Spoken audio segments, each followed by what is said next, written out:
himself, the hottest coach in college football, Cliff King. Wait, that's Mason. Get those Ray-Bans out of there. No Ray-Bans. No one's allowed to wear Ray-Bans in Lubbock besides Cliff Kingsbury. That is the truth. It's worth a shot. Yeah, it's true. Guys, we're going to have a lot of fun on today's show. We're going to be talking offense, defense of both teams, and we're also going to be taking a look at the shellacking that the Sooners took last week in Norman to the Baylor Bears. But first things first, around the nation. Around the nation is where we're going to start things off, and there's a lot of big games on the docket today. They call it Separation Saturday this week. First one deals with the number one team in the country. The number one Mississippi State Bulldogs travel down to Tuscaloosa to take on the 5th-ranked Alabama Crimson Tide, 2:30 p.m. kickoff. Guys, this one has all the makings to be a great, great game. Well, it does. You got, big players like Dak Prescott, Amari Cooper in the game, TJ Yeldon. Bama ranked 4th in total defense. Bama, a very underrated year when you look at their season as a whole. But Blake Sims, the quarterback that everyone had questions about coming into the season, playing really well for the Crimson Tide. 2,243 passing yards, 17 touchdowns.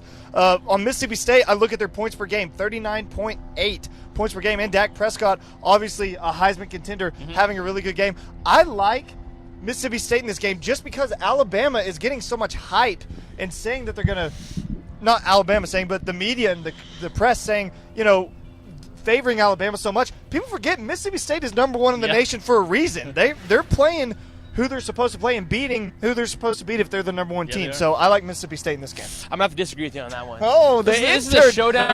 Coming in hot! This is a showdown between two teams that are 80 miles apart, and in the last 98 games these two teams played each other, Alabama has won 78 times. And in the last 5 years under Dan Mullen, only no times they've scored more than 10 points. Only no times. I love that. I love it. But I think that, like we talk about all year, that those Heisman moments, and if it's going to happen, this is the day to do it. That Dax is going to have his Heisman moment. Josh Robinson is going to be a big factor in this game, averaging over 100 yards per game. But this is the best defense he's faced, and they're playing in Tuscaloosa, so it's going to be a little harder than their other games. Yeah, it's obviously going to be a rowdy crowd. Tuscaloosa is always a tough place to play, but I'll tell you what, we've learned something this year about college football. We've talked about it before. The parity is real. In Mississippi State, they're good. Alabama, they've already lost. We'll see tonight. But let's stick in the SEC as we move to our Game 2 game.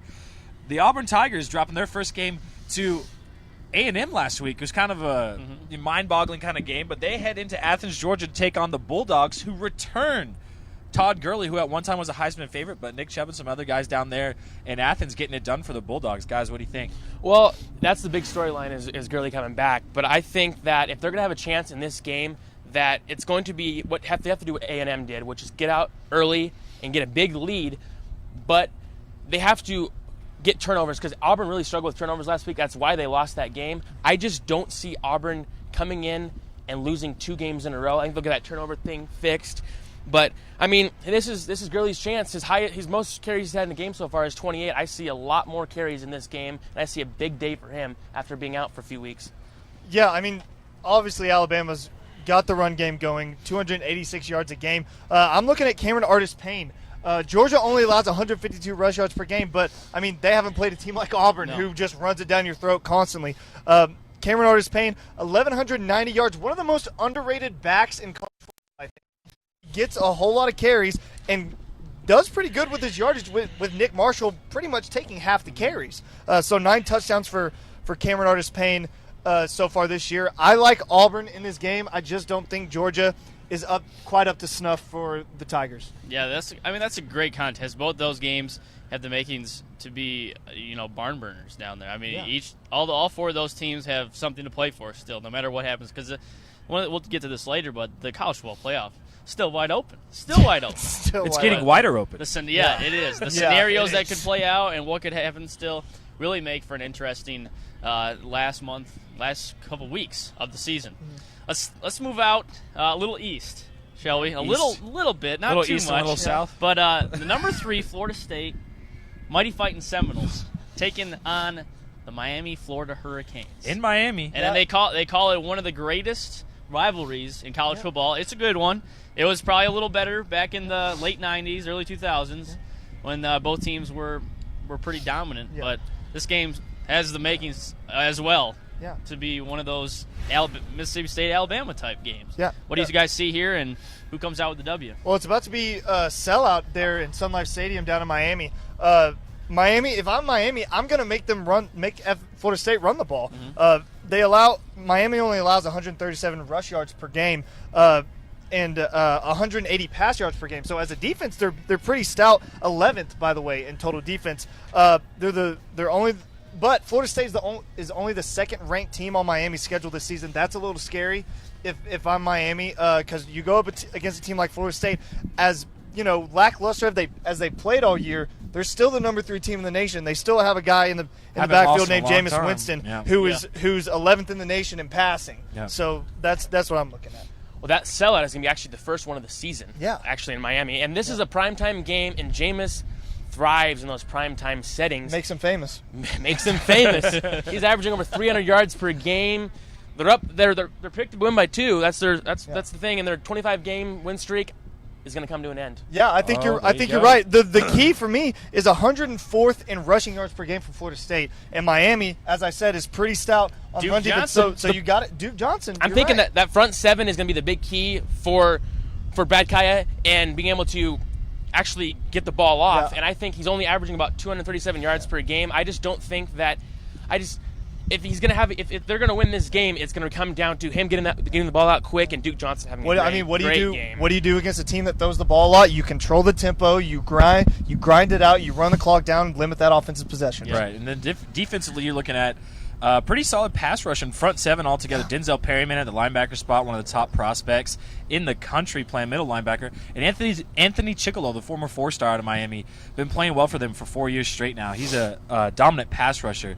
But let's go ahead out and head back north where it's a little colder, just like it is here this morning, but it's actually just a lot little colder. Yeah, well, a lot colder. Last week, Ohio State, Michigan State brought buzz back to the Big Ten. So here's our debate for the week. Which Big Ten game is better? Because there's a couple good ones. You got Ohio State at Minnesota. Where it is, the field is frozen. It's about 8 degrees there. That's an 11 a.m. kick, so they don't have time to warm up. Is that game bigger, Ohio State, Minnesota, or 16th ranked Nebraska at 20th ranked Wisconsin? What do you guys think? I'm going to say Ohio State, Minnesota. For one, it's going to be cold. That makes a good team not so good in a lot of cases. They're averaging 46 points per game. That loss of Braxton Miller that we all thought was going to be just a disaster season for Ohio State has turned into a great Enter JT Barrett. Yeah. I mean, Great scenario. we haven't talked about Ohio State in weeks, and all of a sudden last week they knock off Michigan State, and I think it's a big game because I think that if they need to prove that last week wasn't a fluke, going in Minnesota and having a big game in a cold weather on a surprise Minnesota team. But Minnesota has a rough next 3 games. They play Ohio State, Nebraska, and then end it with Wisconsin. So they have death row coming up. Well, yeah, I mean, it's going to be cold there, but, these are Big Ten teams. They're used to playing in cold weather. But, for Ohio State, for me, look at their non-conference schedule. Navy, Virginia Tech, Kent State, Cincinnati. That's why we haven't been talking about them all year, because they don't play. They don't play anybody. A really embarrassing loss to Virginia Tech. Yes, a really embarrassing loss to Virginia Tech. Yeah. They're 4th in the nation in scoring, and that's why, because they're playing all those cupcake teams. Minnesota, however, running the ball out, which is what I like to see. 224 rush yards a game. David Cobb, another underrated running back from the Big Ten. 1,205 yards, 8 touchdowns for the big guy. Look for David Cobb to have a good game today. I think Ohio State does pull this one out, though. There you go. Guys, obviously that's a great game, but you can't bypass Nebraska, Wisconsin. Look at Amir Abdullah. You have maybe a in the Heisman backfield. matchup here. Yeah. Yep, you have Melvin Amir Gordon, Abdullah coming out of Abdullah. the backfield for Nebraska. You have Melvin Gordon coming out of the backfield for the Badgers. Camp Randall Stadium is one of the toughest places to play in America. Yeah. I don't care what team you are or if you enjoy loud environments. It's crazy. It's going to be cold.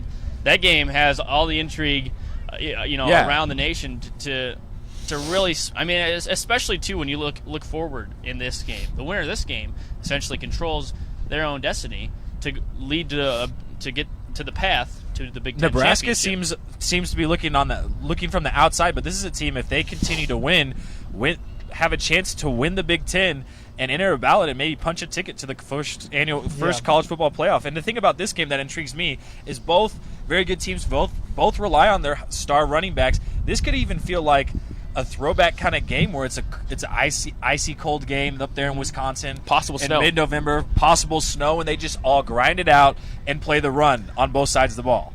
Yeah. And I think that, it's always fun to see those games come back every once in a while. Good old Big Ten ground and pound. Nothing like it, Nothing like it. Well, there may be nothing like it. But there's only one game in Lubbock today. That's OU and Texas Tech. When we come back, we're going to break down the matchup and discuss kind of a little bit of the history that goes on between the Red Raiders and the Sooners. Stick with us on Game Day U. This broadcast is brought to you by Raising Cane's Chicken Fingers, located in Adams Residence Hall. New York Pizza and Pasta, located on historic Campus Corner. And Chase Ryan Homes of Tulsa. More information can be found at www.chaseryanhomes.com. So you see, son, good manners are important. Should I go through it again? Yes. Yes, please. Yes, please. Exactly. Always say please, thank you, you're welcome, excuse me, sit up straight, hold doors open for ladies. If the door's locked, knock first. Don't burp, don't swear, don't stare, don't use bad language. You talk with your mouth full, keep your elbows off the table. What table? Don't interrupt. Cover your mouth when you cough or sneeze. On the bus, keep your seat up to anybody who has trouble standing. Bottom line, treat others the way you want to be treated. Got it? Got it. Good talk. Most parenting is hard to do in just 2 minutes. But 2 minutes twice a day making sure they brush is easier, and it could help save them from a lifetime of tooth pain.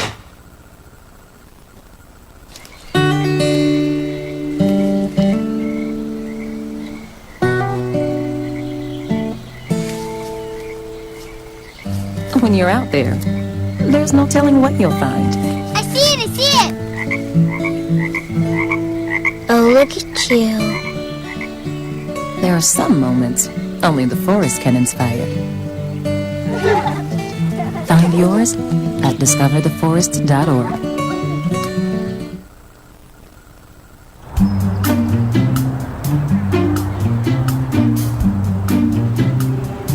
Don't worry, 74 people were picked before me in the NFL draft.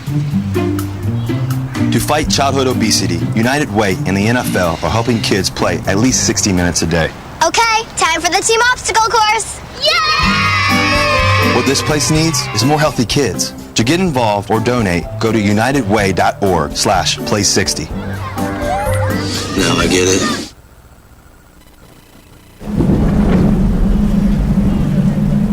He's on his way. He doesn't even know that we're here. Is he okay? Please tell me he's okay. Laura. Okay, try to call him again. There's no signal. Try. Nothing's working. Well, just Everything's try. down. This is so bad. Make sure you know where to find your family in an emergency. Start your plan at ready.gov. This is why you took a second job. While you taught yourself how to fix the plumbing. While you'll do whatever it takes to keep your home. And that is why we want to help. We are making home affordable, a free government resource that can make paying the mortgage easier. Call 888-995-HOPE today.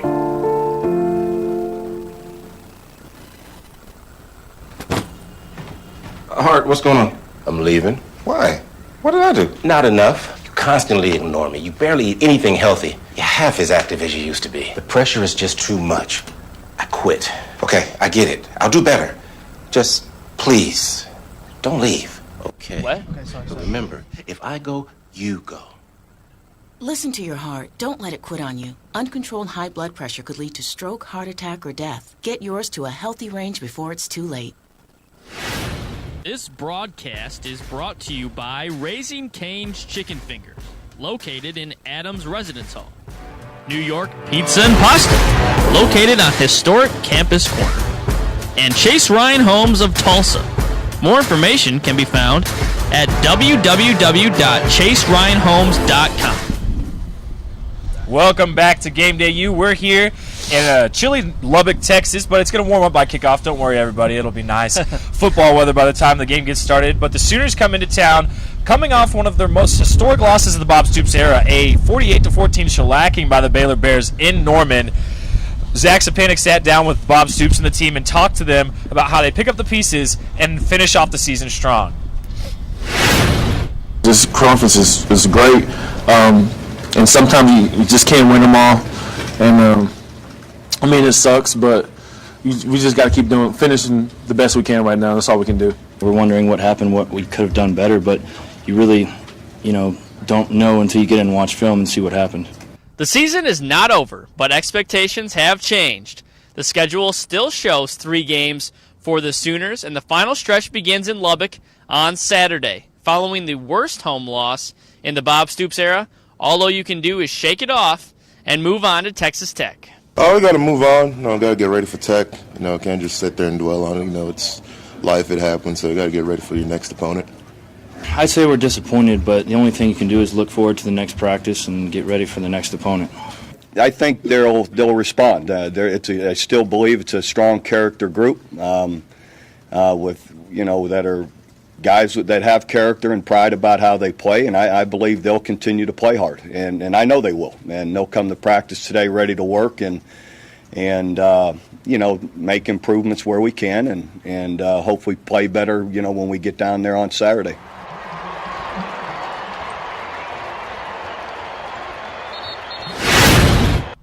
Stoops seems confident that his guys will bounce back and finish the season strong. We've seen flashes at times from some young players, but guys, what do you think about how the Sooners team has been so far this year, and how do you think it matches up against Texas Tech later this afternoon? Well, they're bowl eligible, but that's just not going to cut it in Norman. No.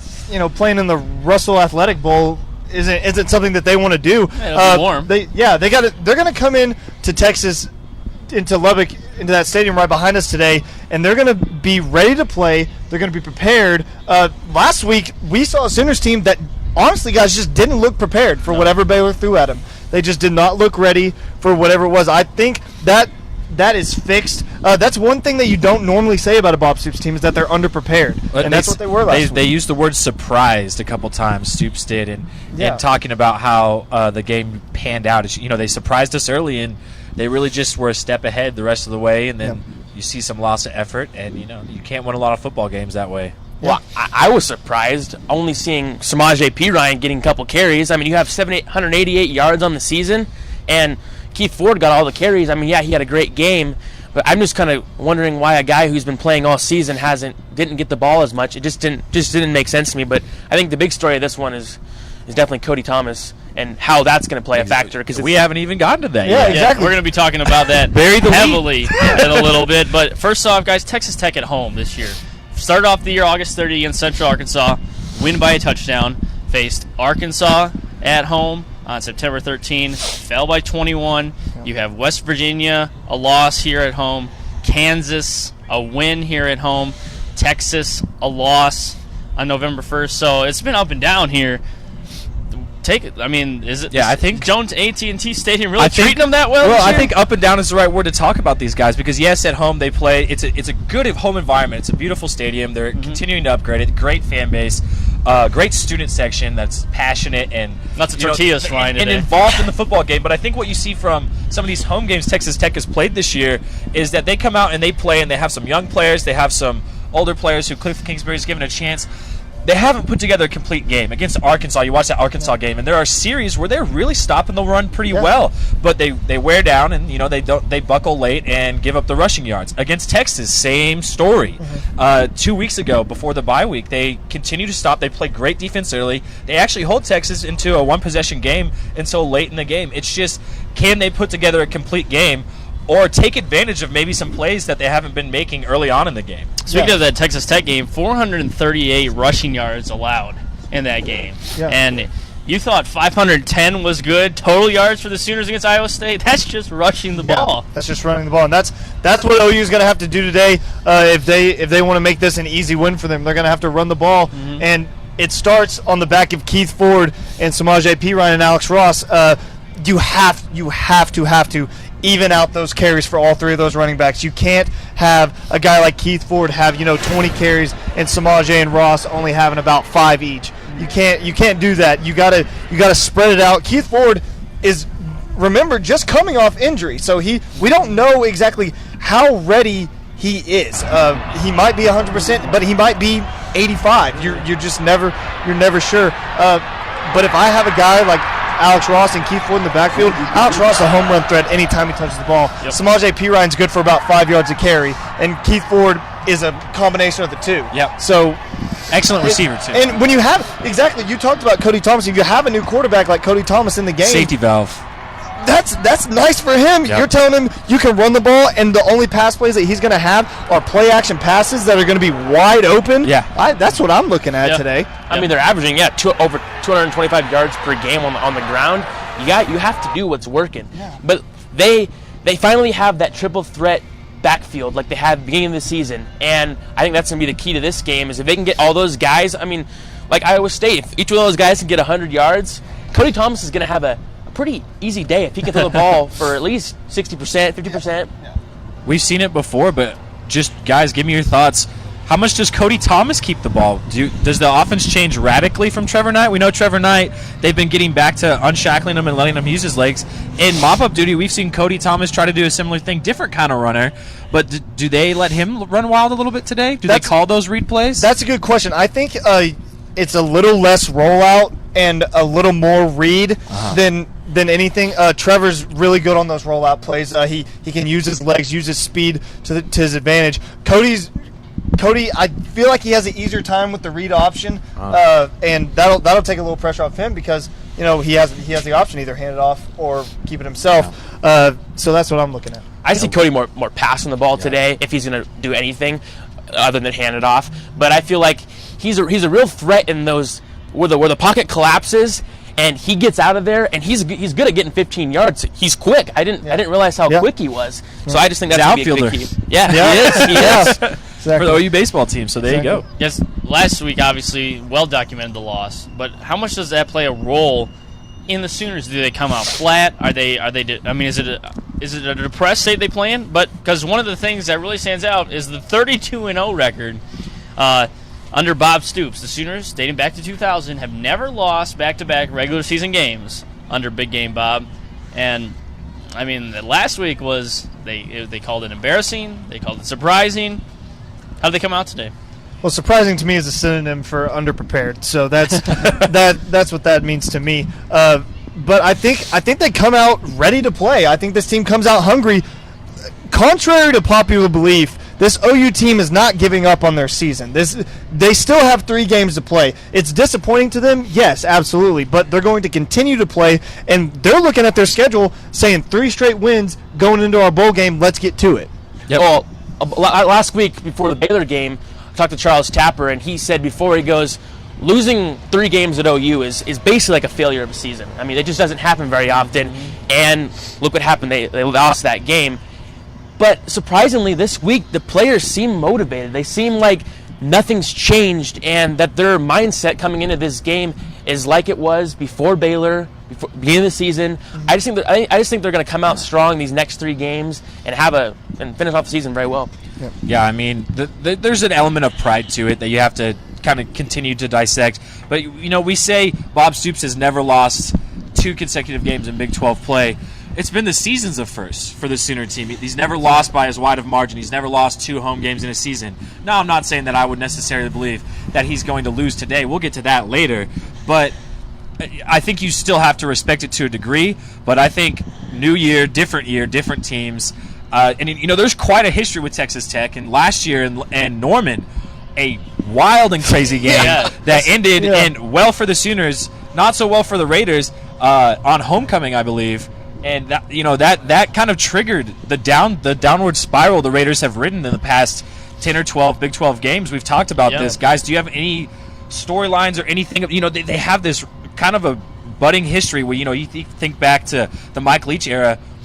Texas Tech and OU have a pretty interesting history, especially on this field right behind us. You talked about it. I mean, it started last year. Yeah. That 38-30 win, Texas Tech ranked in the top 25. Pretty comfortable. Number 10. Yeah, they were, highly ranked, efficient offense. Higher than OU. Pretty solid defense. They come into Norman. Everybody's pumped for that game. And the Sooners pull out the victory. And ever since then, you have had 10 of their last 11 games have been losses in the Big 12. Yeah. So just the nosedive right down. And, Texas Tech, who knows? Maybe the bleeding stops today because they're back with OU, and there's a little something going on in the air between the 2 teams. But I'm interested to see what you guys have to say about how does Texas Tech respond to the stretch they've had, and is there any influence today playing at home versus last year playing up at Owen Field? Well, look, you're 1-5 in the Big 12 right now. It's not a good record. A win against Oklahoma today will make Texas Tech's season. Doesn't matter what OU's record is. Beating OU is going to make Tech's season, and that is what Cliff Kingsbury is going to tell those guys in the locker room before they come out. It's that, I don't care if they have 3 losses. They're still Oklahoma, and we still have all of our fans here, all 65,000 of them, rooting for us to beat the Oklahoma Sooners today. And if I'm Cliff Kingsbury, that's what I'm selling. That's what I'm putting in my Kool-Aid for my players to drink. I agree with that. This is like an underrated rivalry. Yeah, it is. Out of the last 10 games, OU's won 6. There you go. That's pretty even right that's there. That's a great stat, Roy. And that's a great stat, Roy. And last year, I mean, the hype isn't as big this year because both teams aren't ranked. Right. But last year, OU knocked off Texas Tech, who was ranked higher than them for their first loss of the season. The year before that. I don't remember. Yeah, it's year before that, OU wins, but then 2 years prior to that, you got Tech winning in Norman, upsetting the streak. Homecoming. Yep, homecoming. I mean, then you have 2008. What is it with OU and homecoming? There's probably some bad blood, but the thing is Cliff Kingsbury, young coach, he's got a young team, and they're going to play with swagger, they're going to play hard. It's like I said earlier, as they continue to grow and develop as a team, they'll become more consistent, and there's no better way to become a consistent and a dominant team than taking it to a team like Oklahoma, like they could do today. Yeah, I think with you're a right. young quarterback. Yeah, you're right. You're right.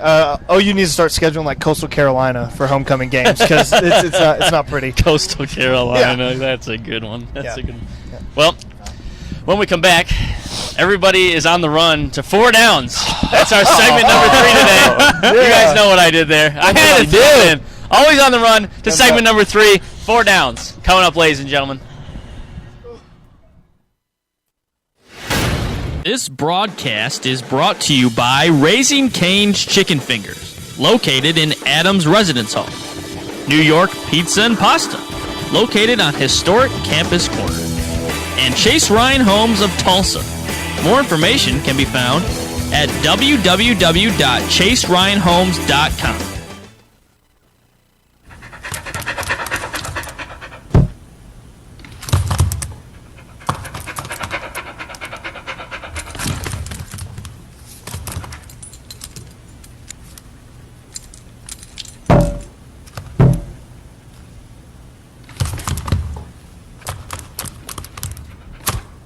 There's a shelter pet who wants to meet you. Meet one today. Visit theshelterpetproject.org. Adopt.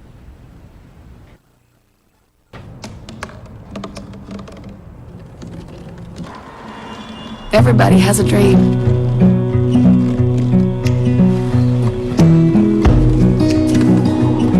Mine was to see the ocean. And with a little help, I made it.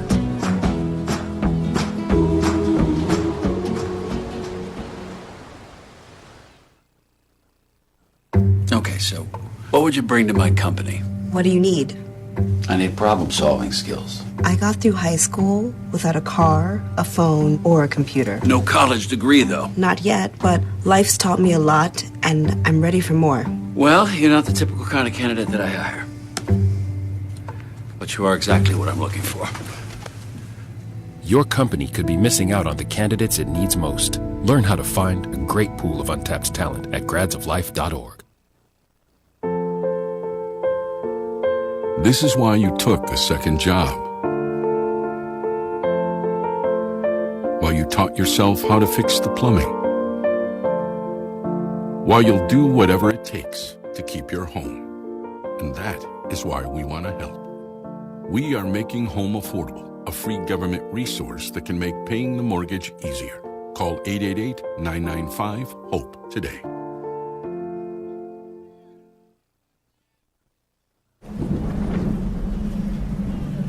I think he's on his way. He doesn't even know that we're here. Is he okay?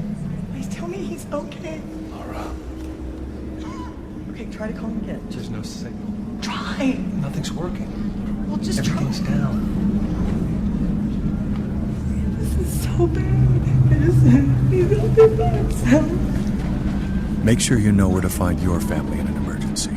Start your plan at ready.gov.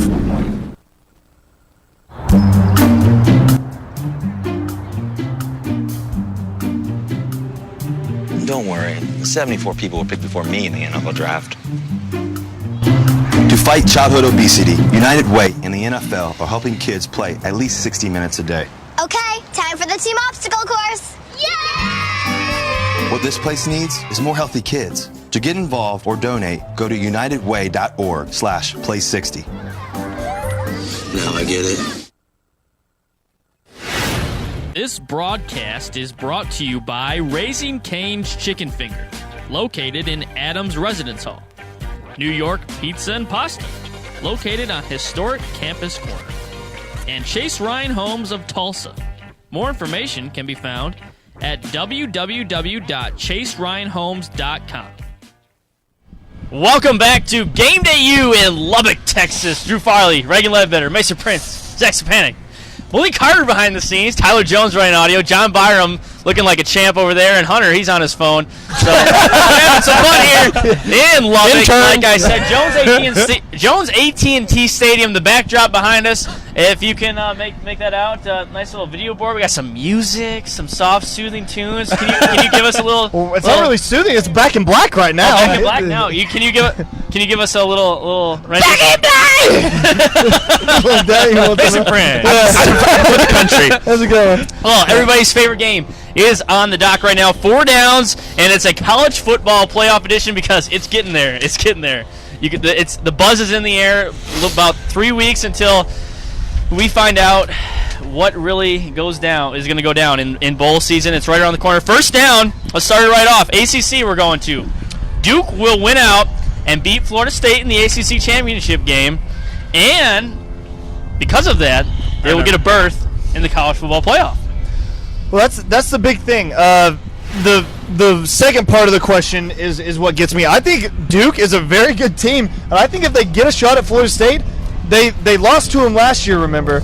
In the second half. In the second half. Yeah. I don't think that Duke loses to Florida State again. I think if Duke gets their shot at Florida State, Duke wins. But a berth in the playoff is a whole nother monster. The ACC is just not good enough for me to put them in the top 4. I'd put 2 SEC teams or 2 Big 12 teams in before I put Sneak a Big team 10 in like, there? I don't know. I wouldn't put a Big 10 We'll talk later. Yeah, we'll talk about that later. What do you got, Reagan? I agree with you. I mean, I think the first part of that question is definitely true. I think that Duke can go into and beat Florida State, but I just don't think that them doing that is going to earn them a playoff berth at all. I mean, if anything, like you said, 2 SEC teams are going to make it, or hopefully Big 12 teams are kind of nice, Baylor, TCU. But I just think that, I mean, Duke's a great team. It's just different than last year, and Florida State isn't that high-scoring team like they were last year. I still think they score plenty of points, though. But here's the deal with Florida State is, yes, they've definitely taken a step back, especially early on in games. They're not exactly the cleanest playing football game.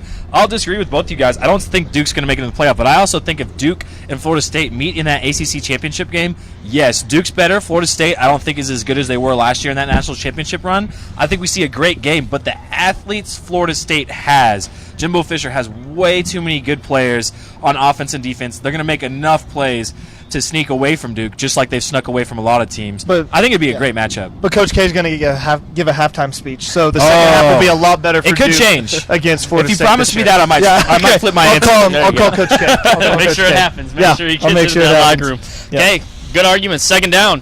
If Baylor and TCU win out, Baylor deserves the nod over TCU to get into the college football playoff. See, this is where it gets kind of tricky because you talk about the head-to-head matchups, but if you look at the teams, That's the question. it's hard for me. What do you look at, Mason? It's hard. The sad thing is, I want to say I look at head-to-head matchups, but I've already played head-to-head, so it's kind of hard to say. But TCU, even though they lost, have proved to me that they're a consistent and consistently better team than Baylor is. Baylor last week, obviously, with the rout of Oklahoma, but TCU has just been strong all season. Trayvon Boykin is the second best quarterback in the nation. That's right, I said second. Oh, okay. We can debate that later. Yeah, but more talk. Yeah, more talk. But you know, I think I put TCU in there over Baylor. I know, even though they were head to head. Okay. See, yeah, I don't agree with that. There's so much hype all week, every week about those head-to-head matchups, except for Tuesday nights when they decide to do the top 4. And I just feel like if you're going to talk so much about head-to-head matchups, Baylor beat TCU. Yes, TCU got out ahead. TCU dominated that game. Baylor came back and won that game 61-58. I just feel that, and then if Baylor comes in Norman, torches OU, and then goes and beats Kansas State, both teams beat Kansas State and both teams beat OU, and Baylor beat TCU. Yeah. So I feel that Baylor should get the nod. I think it comes out of that Kansas State game. Yeah. I think, okay, here's what I'll say is I don't really struggle with this a whole lot at all now. Because here's my thing, is right now I'm putting TCU in way above Baylor. And here's part of my argument for that, is you look at that game, you say head-to-head matchups matter a lot, but what did you learn from that head-to-head matchup? What did we really learn from a 61-58 game, in an absolute shootout in Waco, Texas, that both teams can score a lot of points, and that who had the ball last, Baylor, they scored the last points. And to me, that game might as well have been a tie. And what have I seen in the past few weeks? I see Baylor with a slightly weaker schedule, especially non-con, and then I see TCU running the table pretty well besides that Baylor game and exploding in a few games, including against Tech. They dominated K-State. If Baylor finishes this season in dominant form, I think I'm willing to have a debate about, okay, which team is better. But right now, I think TCU, with what they've done, I almost throw out that head-to-head because to me that's basically a tie. And I know the win obviously is a win, but if I'm on that committee and I say, let's look at Baylor, let's look at TCU, which team is better right now, I'm probably saying TCU, and then somebody says, look at the head-to-head, and I'm like, that's not enough to tip the scales for me. It's just not. But like Zach said, that game really did show that Gary Patterson has guts. Absolutely. Decides to go for it. Yeah. Didn't work out, and then gives Baylor the ball to win the game. Well, and then you can make the argument too that a lot of teams in that situation aren't going to play to lose. They're going to punt the ball. They're just going to let it, let the defense play it out. Gary Patterson played to win the game. And it's turned out great for him this year. The scariest part to me is that what I've seen from TCU is that they are improving each and every week. Baylor, they're improving to a certain degree too. Obviously, dominant win against Norman in Norman, but like I said, I think to me right now, Baylor has more to prove than TCU. Yeah, that's the long and the short of it. Let's not forget the fact that they put up 82 against the team and that OU is playing into Morgantown, and we all know how rough Morgantown is. That's a hostile environment. Couches burning, doors getting random big flipped bonfires. over. Let's move to third down, guys.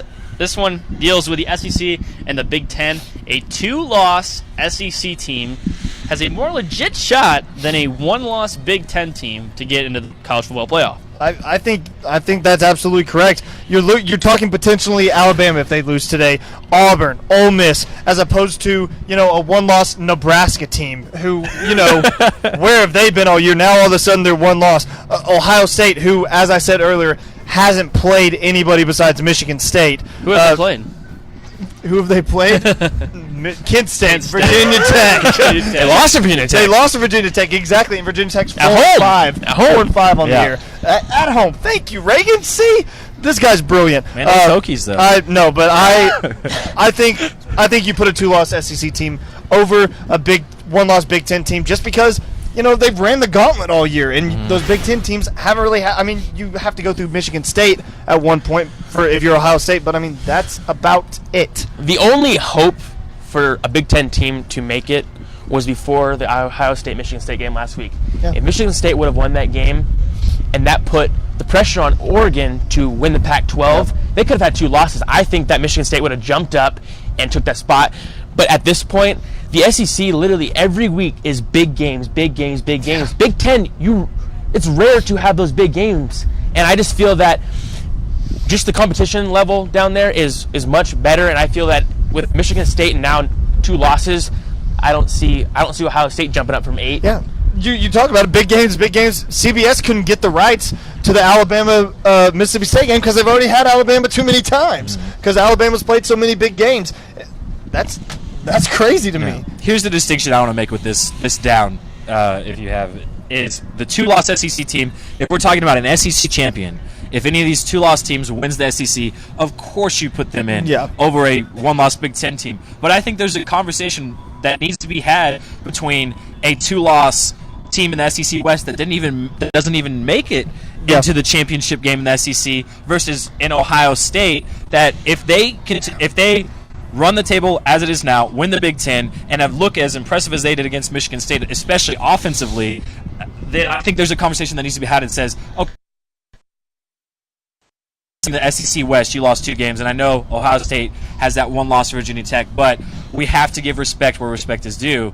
And I think me personally, yes, the SEC champion 2-loss, put them in. Yeah. Over a big loss, but a second SEC team over a 1-loss Big Ten team, the needle's near the middle, but I'm probably leaning towards a Big Ten team. And that's in that scenario, we're also assuming a lot about the Pac-12 and maybe even the Big 12 at the same time. My thing is what the college football playoff and why this whole thing originated is you put the best 4 teams in there to duke it out. And to me, a Big Ten team is not one of the best 4 teams, no matter what they do. Watching the Big Ten play this year, they just haven't been one of the top 4 teams in the nation. If this situation comes up, and if you have the choice to put 2 SEC teams in, and you feel like you can only put 1 in, I'd put 2 Big 12 teams. Yeah. Before I'd put a Big Ten team. Baylor and TCU. Baylor, TCU. Before. There's just all kinds of layers. There's all kinds of stuff. I think that's a great transition into our 4th down. Yeah. Speaking of 4th down, this is it. No Pac-12 team will be in the college football. Balls. Mighty Fighting. Let me get my hat. The Mighty Fighting Oregon Ducks are going to be in the college football playoff. Listen to who they have left: Colorado, Oregon State, and then if they win those 2 games, which they will in fantastic fashion, they will play Arizona State in the Pac-12 championship. Oregon's not scared of Arizona State. They will win out and they're in. You have to put them in. For me, you have Marcus Mariota, who should win the Heisman. He has to win the Heisman, in my opinion. Come on, Mason. That's segment 4. I know. I'm sorry. But Oregon is just a really good team. You've watched them play all year. Yeah, they had that 1 loss to Arizona in Arizona, but watching all their other games, do you look at a team like Oregon as compared to a team like Ohio State, a team like Michigan State, or a different team in that nature and say, you know what, they're not one of the best 4 teams in the nation? I don't think that's true. I think they're 3. They're the 3rd best team in the nation. Not only did I agree with you, which I hate doing, but you took every word out of my mouth. Yeah. But I just feel that with Oregon already being in the top 4, having literally a cakewalk in the next 2 weeks. Yeah. Even though they're playing at Oregon State, which usually is it's a fun game. It's a fun rivalry. Civil War. Things can happen. I just don't think that anything's going to happen. Although they lost to Arizona at home in Eugene, I just feel that if Oregon could obviously win out, play in the Pac-12 championship, and win that game, there is without a doubt, which I think they will do, that the country's going to take Oregon out of. And who are they going to replace them with? I just feel that there's too much hype around that Northwest about Oregon wanting to be in there. I mean, every year this topic comes up, Oregon, when are they going to have their shot? And since they played Auburn, they haven't had that shot. I feel like this year is their year, and they're going to get that shot and see what they can do. I think you're right. Yeah, I want to revisit something that Mason said, is that Oregon and Michigan State and those Big Ten teams, that Oregon's probably the best out of those teams. I will probably tend to agree with you, but I also want to say that if next weekend you told me Oregon played Ohio State for a berth in the college football playoff, I think that would be a heck of a game to watch. The way both those teams are playing, I think you get a shootout. Yeah.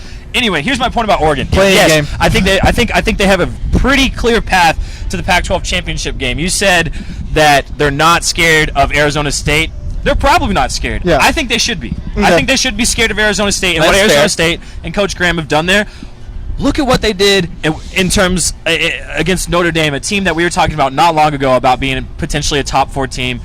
They fired off and they scored over 50 points against a pretty decent Notre Dame team. They took the ball away, they controlled clock, and they scored a heck of a lot of points. I think this Pac-12 championship game, now I'm probably still going to give it to Oregon. Yeah. But I think this Pac-12 championship game, Oregon, Arizona State, I think it's going to be a fantastic game to watch. Bigger than expected. It's going to be a fun little shootout. I think Oregon wins, but I think there is a legitimate shot, a more than negligible shot, that Arizona State does beat Oregon, and that there is a scenario when we're looking at, do we put a 2-loss Pac-12 team in there? Yeah. But my answer to your 4th down question is the same as these guys.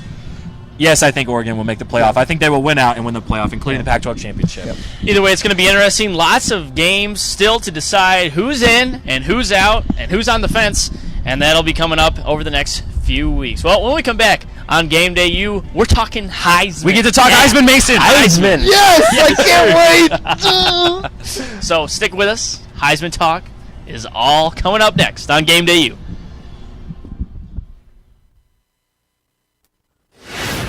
This broadcast is brought to you by Raising Cane's Chicken Fingers, located in Adams Residence Hall.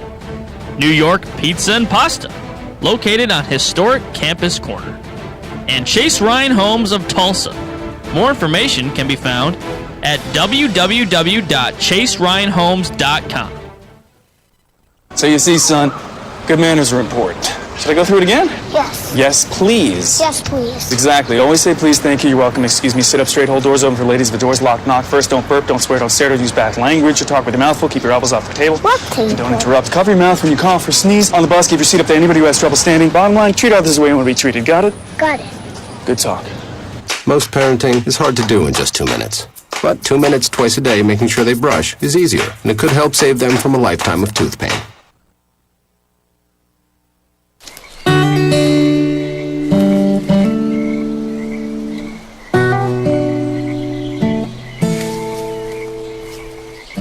When you're out there's no telling what you'll find. I see it! Oh, look at you. There are some moments only the forest can inspire. Find yours at discovertheforest.org.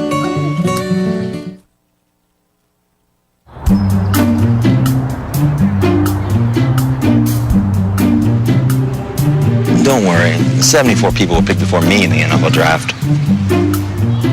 To fight childhood obesity, United Way and the NFL are helping kids play at least 60 minutes a day. Okay, time for the team obstacle course. Yay! What this place needs is more healthy kids. To get involved or donate, go to unitedway.org/play60. Now I get it.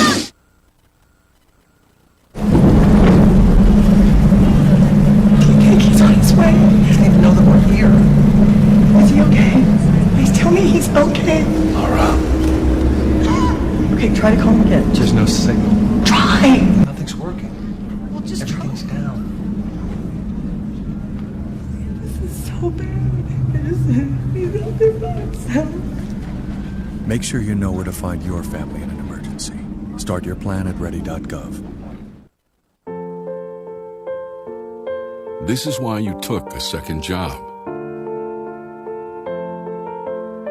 While you taught yourself how to fix the plumbing. While you'll do whatever it takes to keep your home. And that is why we want to help. We are making home affordable, a free government resource that can make paying the mortgage easier. Call 888-995-HOPE today.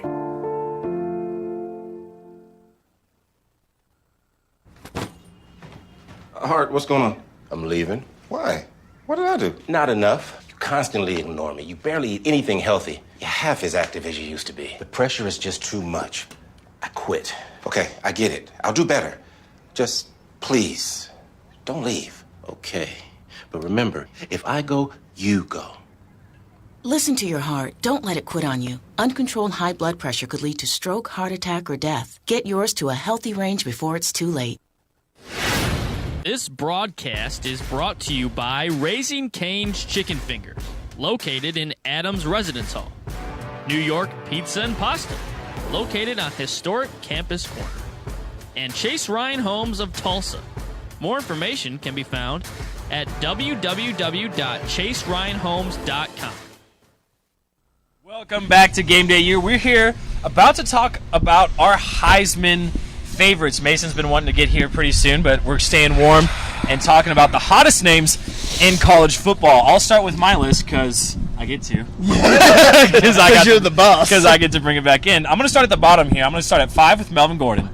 Melvin Gordon is a phenomenal running back. He's leading the nation in rushing. His averages are ridiculous. Last time I checked, it was 6 or 7 yards a carry. He's just tearing it up. He's going to be a phenomenal prospect entering the NFL draft. He's fun to watch. And again, like we said earlier, phenomenal matchup against a pretty solid Nebraska defense. Those black shirts are finally getting back to what they want I like to the do. black shirts reference. There you go. I Okay. like it. Number 4, we're going to Amari Cooper and the Alabama Crimson Tide. Amari Cooper is the heart of that Alabama offense at times. He's one of the most talented receivers in the country. He's a consistent performer. He's mature. He has all the pieces, and you put them all together, and it makes a fantastic receiver. Number 3, and here we go to the quarterbacks. Dak Prescott, yes, at 3 in the middle of the list because I don't there are guys who perform better than him statistically. Yes, he's the heart of that team. He's the leader of that team. He's the reasons they have performed well. He's the reasons they've worked out in the offseason. He's a phenomenal leader. People compare him to Tim Tebow. But to me, I want to see that on-field production more than just I have half the carries and we're winning. Tonight, he has a great chance to make a statement, and in this game against Alabama, if he has a okay to good night, I think maybe we start talking about him more in the conversation. Then at the top 2, this is a debate me and Mason had a couple weeks ago in Ames, Iowa.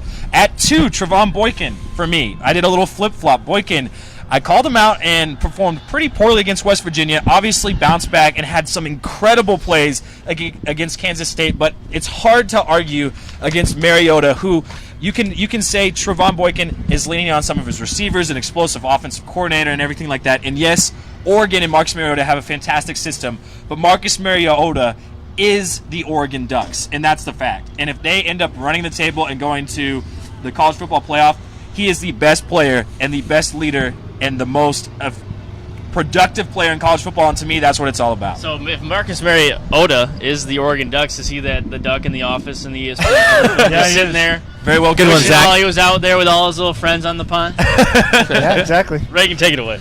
Well, I'm going to start number 5 with Melvin Gordon. I think if we're going to put a running back in, he's the guy to do it. I think he's going to have his chance of having a big game today. He's going up against Amir Abdullah. This is a big shot for him to have his Heisman that we always talk about every single week. Number 4, I have Bryce Petty. Before last week, didn't really think about it that much as Bryce Petty being Heisman candidate again. He's back. But, I mean, the guy's got 21 touchdowns on the year and only 3 interceptions. He came into Norman and he threw 1 touchdown, but he threw for over 300 yards. I mean, he's had a great day. He was on point. Those 6-yard outs were just tearing OU secondary apart. Number 3, I have Trevon Boykin. Never would have guessed at the beginning of the year or before we went to TCU that we'd have him on our tops. But, I mean, he's beat OU, number 4, put up 82 against Texas Tech, beat K-State, and then went into Morgantown, well, before that, and beat West Virginia. The guy can do it all. He runs around. He's become a great passer. Let's not forget he was part of the 82 points that was put up against Texas Tech. I said that. This might be the best offense TCU has ever had, and he's spearheading it. Yeah, just re-emphasizing the fact that they scored 82 points against Texas Tech. That's nuts. This Texas Tech team. All right, is it my turn now? No, we still have 2 more. All right, so I want to know who's up. We're going to Dax Prescott at number 2. Number 2. Okay. And I'm saying that because I feel that this week could be his shot at moving up to my number 1. But I feel like this is a great quarterback. He can run the ball. He can throw the ball. Plays in the SEC and does well. Number 1, Marcus Mariota. This guy puts the team on his back. He does it all. Over almost 3,000 yards on the year already. 29 touchdowns. 2 interceptions. Top it off with second on the team in rushing with 524 yards. The guy can do it all, as Drew said. Yeah. Well, mine 1 through 5 is Marcus Mariota. I'm just no. I'll start at number 5. Melvin Gordon, like you, both of us, like both of you guys said. Yeah. If you're going to put a running back in, it's got to be Melvin Gordon, in my opinion. He's been consistent all year long. He's just a really great player. Number 4, I'm going to put Bryce Petty. That game last week against Oklahoma shot him into the top 5 for me. Bryce Petty continues to show that he's an elite quarterback in college football, and last week showed it. Number 3, a guy who's been snubbed so far, Amari Cooper. I put him at number 3. What he's been able to do with that Alabama Crimson Tide, it's incredible. The way that he has helped out Blake Sims at quarterback is just so underrated. And Amari Cooper just has big game after big game after big game. He's just an amazing player. And number 2, I got Trevon Boykin, like everybody else does. And number 1, it's obvious to me, Marcus Mariota. The Heisman Award is supposed to go to the best player in the nation. And in my opinion, that is Marcus Mariota. And if you want to go ahead and say the best player on the best team, well, Oregon has a shot to be the best team in the nation come January. So I'm going to go with Marcus Mariota as my number 1. And I think he ends up winning it. Yeah, I'm ready to hear Zach's because I feel like we're about to have some fun. Yeah, we are, because I don't have a graphic for mine, so I can change mine up, which I'm going to do right now. I'm changing it. We're calling the bullpen, Coach. Cody Thomas is on it, right? Number 5. I'm throwing in number 5, J.T. Barrett. Is my number 5. I love the way he's Buckeye. playing. Wow. I hate the Buckeyes. The Big Ten love. Where are you going? Where are you going? He's got to go. Okay, JT Barrett is my number 5. He has been playing outstanding in the system that Urban Meyer has developed. Yes, Zach. For the Buckeyes. Mason literally just walked up. Okay. Keep going. It's okay. JT who? Live TV, gentlemen. Okay, Urban Meyer has established quite the system there. It doesn't matter. It Absolutely. shows. It doesn't matter who they bring in, Braxton Miller, who. I mean, it really doesn't matter. JT Barrett has stepped in and fulfilled his role and beyond. He's done a great job. Ohio State probably going to win the Big Ten. There's a good chance of it. There's a couple roadblocks that could stand in their way, but overall they have a very, very good chance. And then number 4, I'm going with Amari Cooper. There you go. He's a freak of nature athlete. Leads the Crimson Tide offense in just about every statistical category as far as the receiving goes. And when you have a guy like him to command the offense and earn the respect that he has when it comes down to the offensive passing attack and garner the type of coverage he gets, well, that's something special. 3, I'm going with Mariota. I love Mariota. To me, 1 through 5. 3. No. Stop. JT Barrett. And number 5. And number 5. You have Mariota. I have Mariota. Just keep going. Let me listen. Let me talk. 1 through 3 are interchangeable for me, okay? 3, I have Mariota, but he is a one 10-yard play down the field better than my number 2, Dak Prescott, from being number 2 or even number 1. Now, my number 2, I just said Dak Prescott. My number 1 is the Boy King down in TCU. I mean, it's a story. It's a story you had no idea was coming. TCU from That is to be what the voters like. Is the unexpected pick. Real quick. He's had more than one Heisman moment. He's had a million Heisman moments. And let me make it clear. He scored 82 points against Texas Tech. Who else scored it? Did Marcus Mariota score 82 points this year, Mason? He lost at home to Arizona. Nope. Marcus Mariota didn't score. Oh, he lost at home to Arizona. Okay. Wow. Still like you, Marcus. Okay, well then Trayvon Boykin got outdueled by Bryce Petty.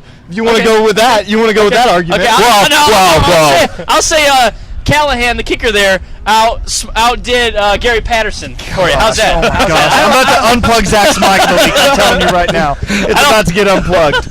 JT Barrett, number 5. Number 4, Amari Cooper. Oh, yeah, let's reiterate Number it. 3, Mariota. 2, Dak Prescott. 1, Trayvon Boykin. And I'll tell you what, if Dak Prescott has a great game today against Alabama, he can easily jump to 1. If Mariota performs over the next few weeks and leads Oregon to a Pac-12 title, to me, if he wins a Pac-12 title, I think he wins.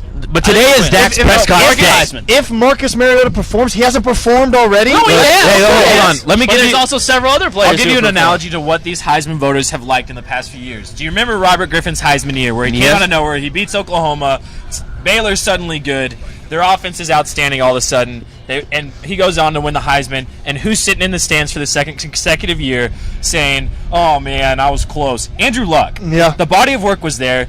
Easily, you can argue right now is the top 5 quarterback in the NFL. So you can't tell me that he wasn't one of the best quarterback, if not the best quarterback, first overall pick in the country, all during his Stanford career, and yet it goes to the flashy Robert Griffin, who an upstart Big 12 team against the Pac-12 team who has been steady Eddie all the way through. And I'll tell you what, it's the storyline more than it is what it used to be, unfortunately, and I think that's the point Zach's making. And Boykin he's shifty on his feet. He's a guy that, yes, Mariota is a great playmaker. Mariota's not shifty on his feet. He is. Malik, I'm serious. I'm about to unplug his mic. I'm not joking. Okay. Sorry. The storyline is there. Yes, Marcus Mariota could sit in his office and wish he was out in the pond with his duck friends all day. But It's about to get unplugged. He's got that storyline right there. That's what I'm saying. He has this. By the way, folks, let me just give you a little background. This morning while we were watching TV, about to come out here, Zach, if you're going to start an NFL team, who's your quarterback again? Tim Tebow. And this guy is saying, "I'm done." It was early in the morning. Nope.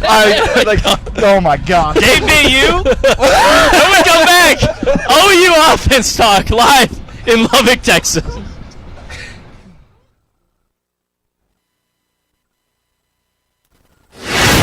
This broadcast is brought to you by Raising Cane's Chicken Fingers, located in Adams Residence Hall.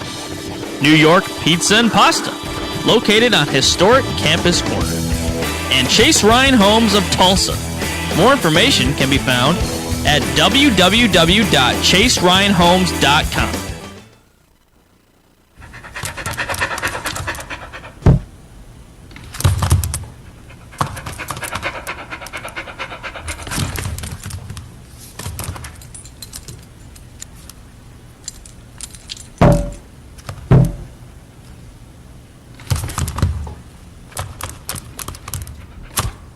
There's a shelter pet who wants to meet you.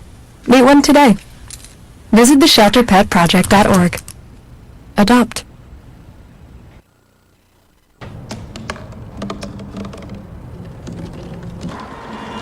Everybody has a dream.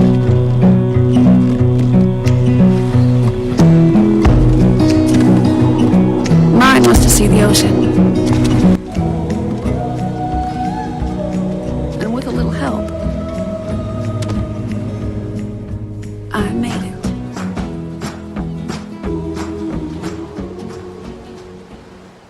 Saying JT Barrett, like, JT. and Tim, I'm not saying to win the Heisman. Tim Tebow.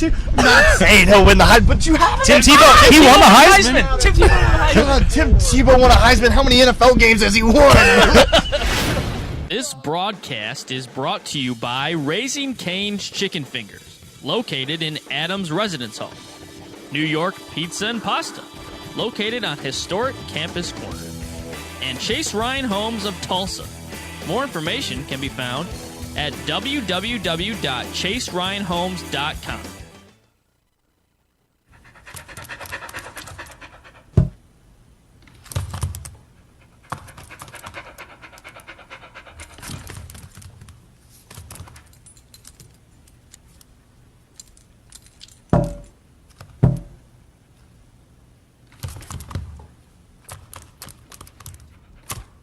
There's a shelter pet who wants to meet you. Meet one today. Visit theshelterpetproject.org. Adopt.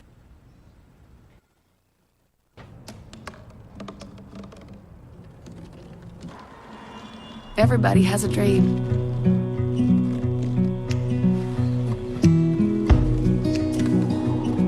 Mine was to see the ocean.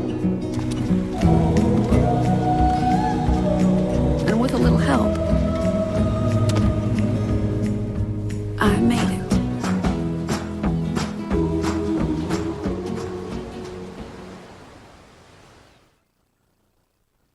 Okay, so what would you bring to my company? What do you need? I need problem-solving skills. I got through high school without a car, a phone, or a computer. No college degree, though. Not yet, but life's taught me a lot, and I'm ready for more. Well, you're not the typical kind of candidate that I hire. But you are exactly what I'm looking for. Your company could be missing out on the candidates it needs most. Learn how to find a great pool of untapped talent at gradsoflife.org. This is why you took a second job. While you taught yourself how to fix the plumbing. While you'll do whatever it takes to keep your home. And that is why we want to help. We are making home affordable, a free government resource that can make paying the mortgage easier. Call 888-995-HOPE today.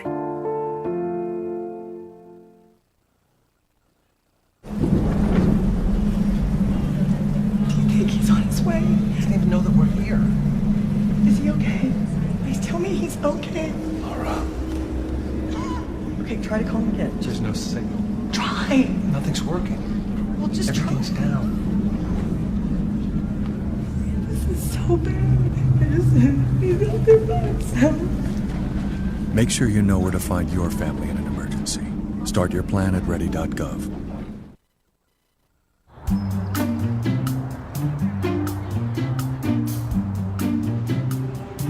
Don't worry, 74 people were picked before me in the NFL draft.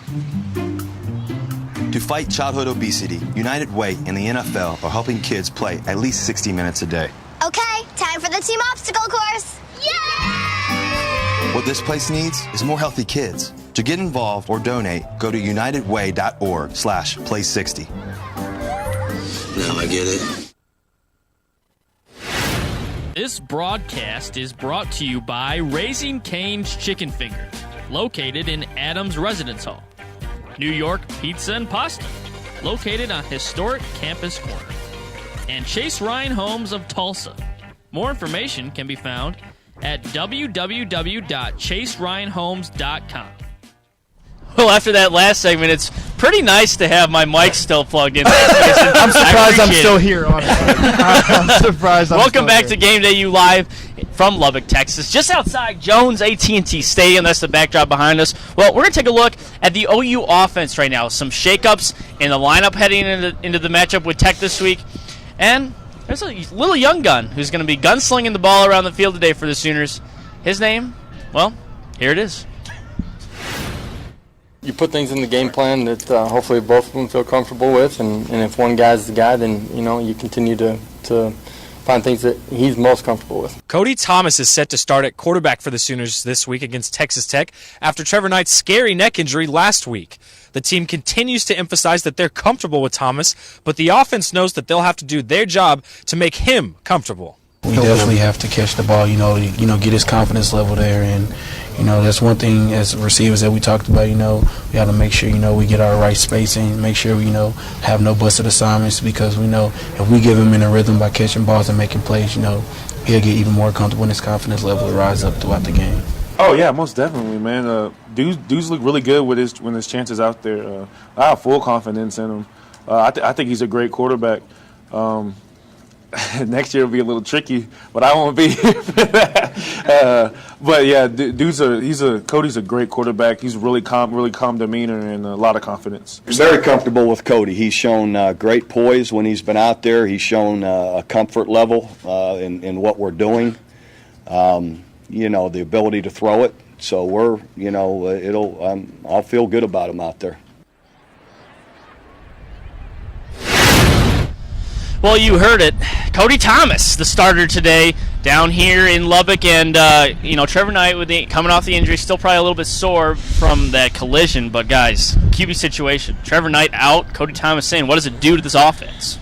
Well, it means that they're going to run the ball a whole lot more, I think. You think so? I think they're going to run the ball a whole lot more. Let me take that back. I think they should. There you go. The fact that they might not is a high possibility. But, it changes this offense. A lot of people might say, change the offense for the better because I haven't been doing that much. Well, they score over 30 points a game, so just settle down. They do okay. Yeah. They score the points, but take me through the QB situation. Is this going to be a matter of putting large amounts of points on the board with Cody Thomas, or what does Cody Thomas bring to the table that might be different from Trevor Knight? I think that it's going to be key. I think he's going to, but not having Shep is going to be a big problem if he doesn't end up playing. Shep hasn't played in 3 games now? Or 2 games now? 2 games. 2 games. He still has over double the amount of yards of Jerron Neal. Yeah. Still. It blows my mind that Shep almost has 1,000 yards and hasn't even played in the last 2 games. Yeah. And I just think that, but I think last week Micaiah Quick became a big factor in the game, and that's going to help Cody Thomas, maybe some quick slants, get down the field quick, and then run the ball. Yeah, to me the quarterback issue isn't even necessarily can Cody Thomas throw the ball around the field, because you know what, at times Trevor's caught a lot of criticism, and when he was at his most effective, you think about that Iowa State game, one of the most impressive performances of this offense we've seen in a little while, Trevor was running all around. And yes, we've seen Cody run, but what Trevor opened up for the other running backs by running was invaluable, I think. And now what you're going to do with Cody, and we talked about this a little bit earlier, is he may run it here and there and on the reads and stuff, but I think Cody's got a rocket arm, and he can throw the ball fairly well. Center fielder on the baseball team. It's what you want in a chilly game. You want a strong arm guy. He can throw it down the field. It's whether or not, like Reagan said, he gets on the same page with those receivers, and whether those receivers compete. But with Cody, yes, they're going to run the ball probably. They should run the ball, like Mason said, because if you're scouting Texas Tech, that tends to be what they're going to give you. They're going to let you run the ball, but then they're going to come back at you on offense. So, Thomas, I'm excited, but at the same time cautiously excited, because in mop-up duty, yes, we've seen him lead those drives down the field. You think the Kansas State game when we saw him in the first action, but what happens on that drive that he led down the field? Alex Ross, 60-yard run. They're in the red zone. He runs a couple plays. He's 1 in 11 and an interception on the year in passing, and obviously it's backup duty, and he's making mistakes and learning.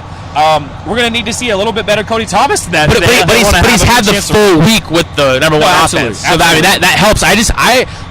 I'm excited. I'm confident that we're going to see something that we weren't expecting necessarily that he's going to come out and have a game that we're just like, wow, Cody Thomas, where did you come from? Yeah, one thing that Cody does not lack is confidence and swagger. I mean, the guy's going to go out there and he's a big guy, too. He's confident, he's smart, he's big, he can take hits, he's a leader. He's going to go out there and he's not going to be shaky. I don't think he will be. Yeah.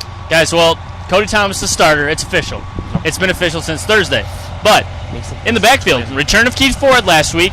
Not too, it wasn't anything sparkly, glitz and glammy return, down Broadway, but he still had an impact. What does he do this week? The return of the three-headed monster, really, is what you get. Keith Ford, another week under his belt, back at it. Samaje Perine, hopefully some more carries. And then Alex Ross, the big play guy. And this Texas Tech defense can allow that. How crucial is the return of Keith Ford and how this backfield shapes up today behind Cody? Well, you have to even out the carries, like we said earlier in the show. You can't have one guy taking 20 carries and the other two taking about 5 carries. You got to even it out. A steady dose of each one of them is what makes this team so special. To me, like I said before, Alex Ross is that big play home run hitter. Every time he touches the ball, Samaje Perine's the grind it out 5 yards a carry guy, and you got Keith Ford, the combination of the two. That's what I was going to say. I mean, it's great having a situation where you have 3 running backs, and you have one guy you can almost guarantee he's going to get 5 yards every. You have Alex Ross where we'll bust a 50-yarder out of nowhere or an 80-yarder against Tulsa. Alex Ross will get a big run in almost every game. Yeah, it's unbelievable. He's just so fast too. Once he gets out in space, he is so quick. It's hard to catch him. And then you have Keith Ford that can do it all. I remember the first game I ever watched him play last year against Louisiana Monroe. His first run, he hit that linebacker so hard in his freshman run that you could hear it from the stands. Yeah, Keith Ford's unbelievable. Keith Ford's coming out party was that summer workouts. They ran the Oklahoma Trill, and Big Charles Walker, who you'll hear his name called plenty in the next few years of that Oklahoma defensive line, a young guy dealing with injury early, a defensive lineman, defensive tackle not only, hits him in the hole. He sheds the block. Keith Ford one-on-one with Big Charles Walker. Knocks him on his behind. Knocks him straight down just with the lower of the shoulder. So he is a bruising runner. Here's my beef about this backfield right now. Yeah, you almost have this log jam. Yeah. And, if you're thinking in the philosophy of we have to get these guys 5 carries, these guys 5 carries, these guys 5 carries, and then go back, yes, I agree. All of these guys need touches for all of them to be more effective. I think they complement each other very well.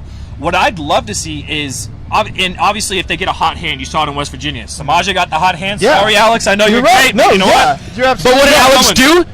Changes the game. No, he's a big kickoff changer. Yeah. They are the biggest contributors. This team is about the run game. But here's what I want to see in the run game is Josh Heupel has been creative this year with the sets in the backfield, especially out of the pistol, and it's a lot of blocking, a lot of misdirection. We broke it down last week in the studio. Yeah, we did. I would love to see some sets where 1 or 2, if not, probably not 3 of these guys are all in the backfield. And then you're talking about Alex Ross, Keith Ford, and then Alex Ross rolls out, Keith Ford runs this way, Samaje can block like nobody's business. I mean, they're all effective blockers too, and that's the thing. I think they bring so much versatility to the table, and I think if you put them on the field at the same time, 2 or 3 of them, I think what you're seeing is a really, really tough matchup. I think that would be an interesting. Now that's just wishful thinking, but in terms of how the backfield is shaping up, I think it's at full strength. Yep. I think this backfield, somebody gets tired, somebody gets hurt. All right, next man up. We saw that all year long. But it's weird stats against Baylor, but that's mostly because it was just a weird game and it was a blowout game, and they got away from the run because at some point, realistically in modern football, you have to pass to come back from a 30-point deficit. Yeah, it's just how it is. Yeah. Well, we already hit on the wide receiver play a little bit. Let's jump to the coordinators, guys. The decision making and play calls. Is there anything there that you see that just needs to change? That is hurting the Sooners, deteriorating their chances in games? I see steam rising off of Reagan's forehead. What's going on there that needs to happen? I mean, what Stoops talked about earlier, it might be a decision today where Josh Heupel is on the sidelines calling plays for the offense. But, I mean, what's going on there with the offensive play calling? Well, I'll let go. Ray, you can go ahead and start. You're looking ready to go. Well, talking about offense, right? Josh Heupel, here we go. What blows my mind is last week you broke down in the studio that pistol formation that was literally so effective. I mean, could you 3 guys in the backfield? Yeah. Where was it? Yeah. It seems to be what is working, they aren't using, and they keep doing what isn't working. I'm just blows my mind. Tech fans showing up. Here we go. It just blows my mind of why that keeps happening. It'd be so effective against a Baylor team, a good defense. I just don't see why they did it. I'm not really sure. Yeah. The play calling has been subject to question all year. And it didn't come into question until you started losing games, just like everything else. Yeah, it doesn't come into question. When you're beating teams by 20, and then you come out and you lose to a TCU, you lose to a K-State, you lose to a Baylor, and you don't score a lot of points. So Josh Heupel's on the hot seat. He is.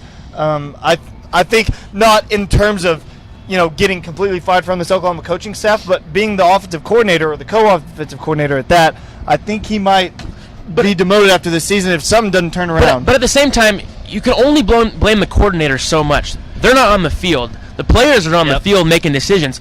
It's not Josh Heupel's fault when Trevor throws the ball over the middle of the field late and gets picked off by a linebacker.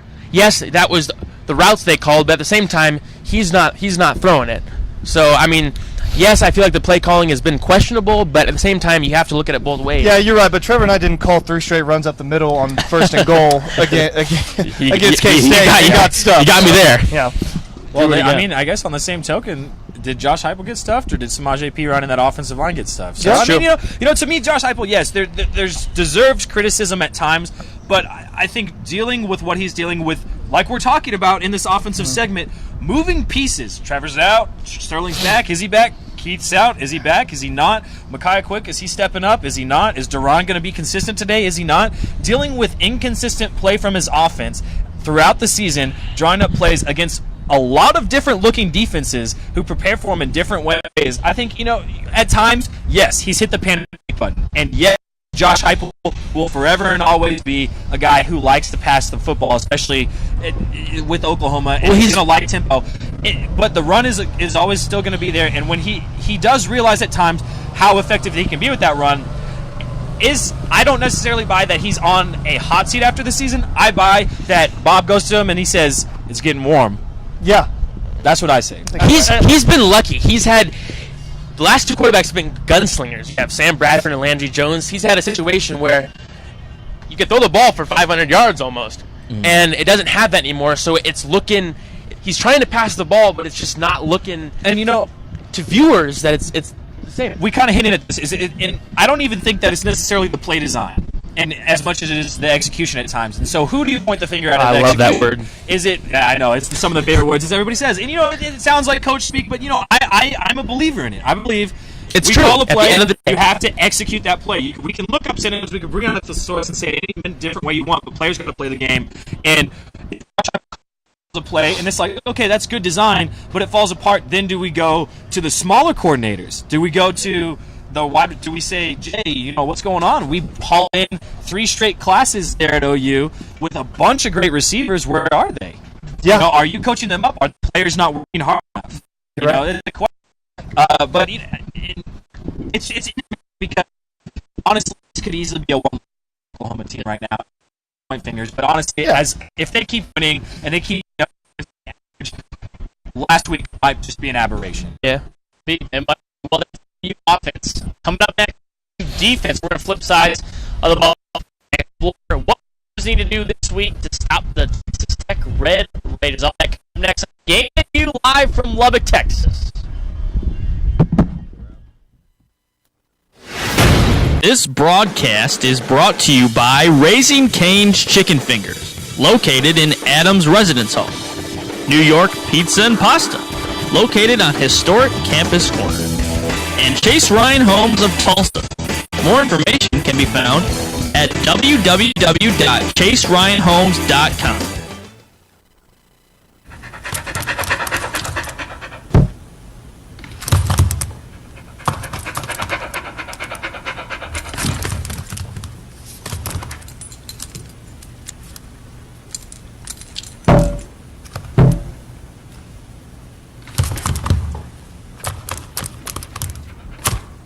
There's a shelter pet who wants to meet you.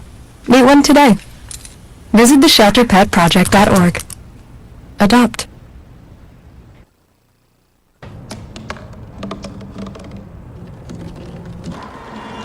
Everybody has a dream.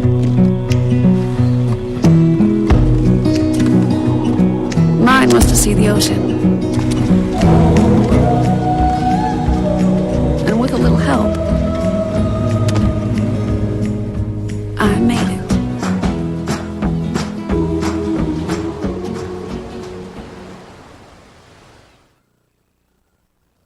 Okay, so what would you bring to my company? What do you need? I need problem-solving skills. I got through high school without a car, a phone, or a computer. No college degree, though. Not yet, but life's taught me a lot, and I'm ready for more. Well, you're not the typical kind of candidate that I hire. But you are exactly what I'm looking for. Your company could be missing out on the candidates it needs most. Learn how to find a great pool of untapped talent at gradsoflife.org. This is why you took a second job. While you taught yourself how to fix the plumbing. While you'll do whatever it takes to keep your home. And that is why we want to help. We are making home affordable, a free government resource that can make paying the mortgage easier. Call 888-995-HOPE today.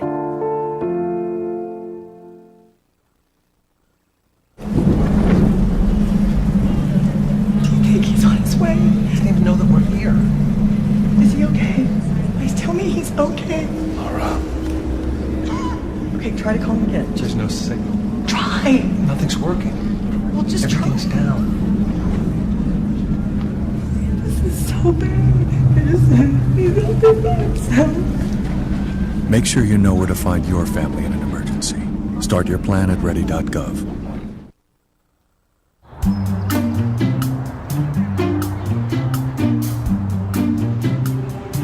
Don't worry, 74 people were picked before me in the NFL draft. To fight childhood obesity, United Way and the NFL are helping kids play at least 60 minutes a day. Okay, time for the team obstacle course. Yay! What this place needs is more healthy kids. To get involved or donate, go to unitedway.org/play60. Now I get it. This broadcast is brought to you by Raising Cane's Chicken Fingers, located in Adams Residence Hall. New York Pizza and Pasta, located on historic Campus Corner.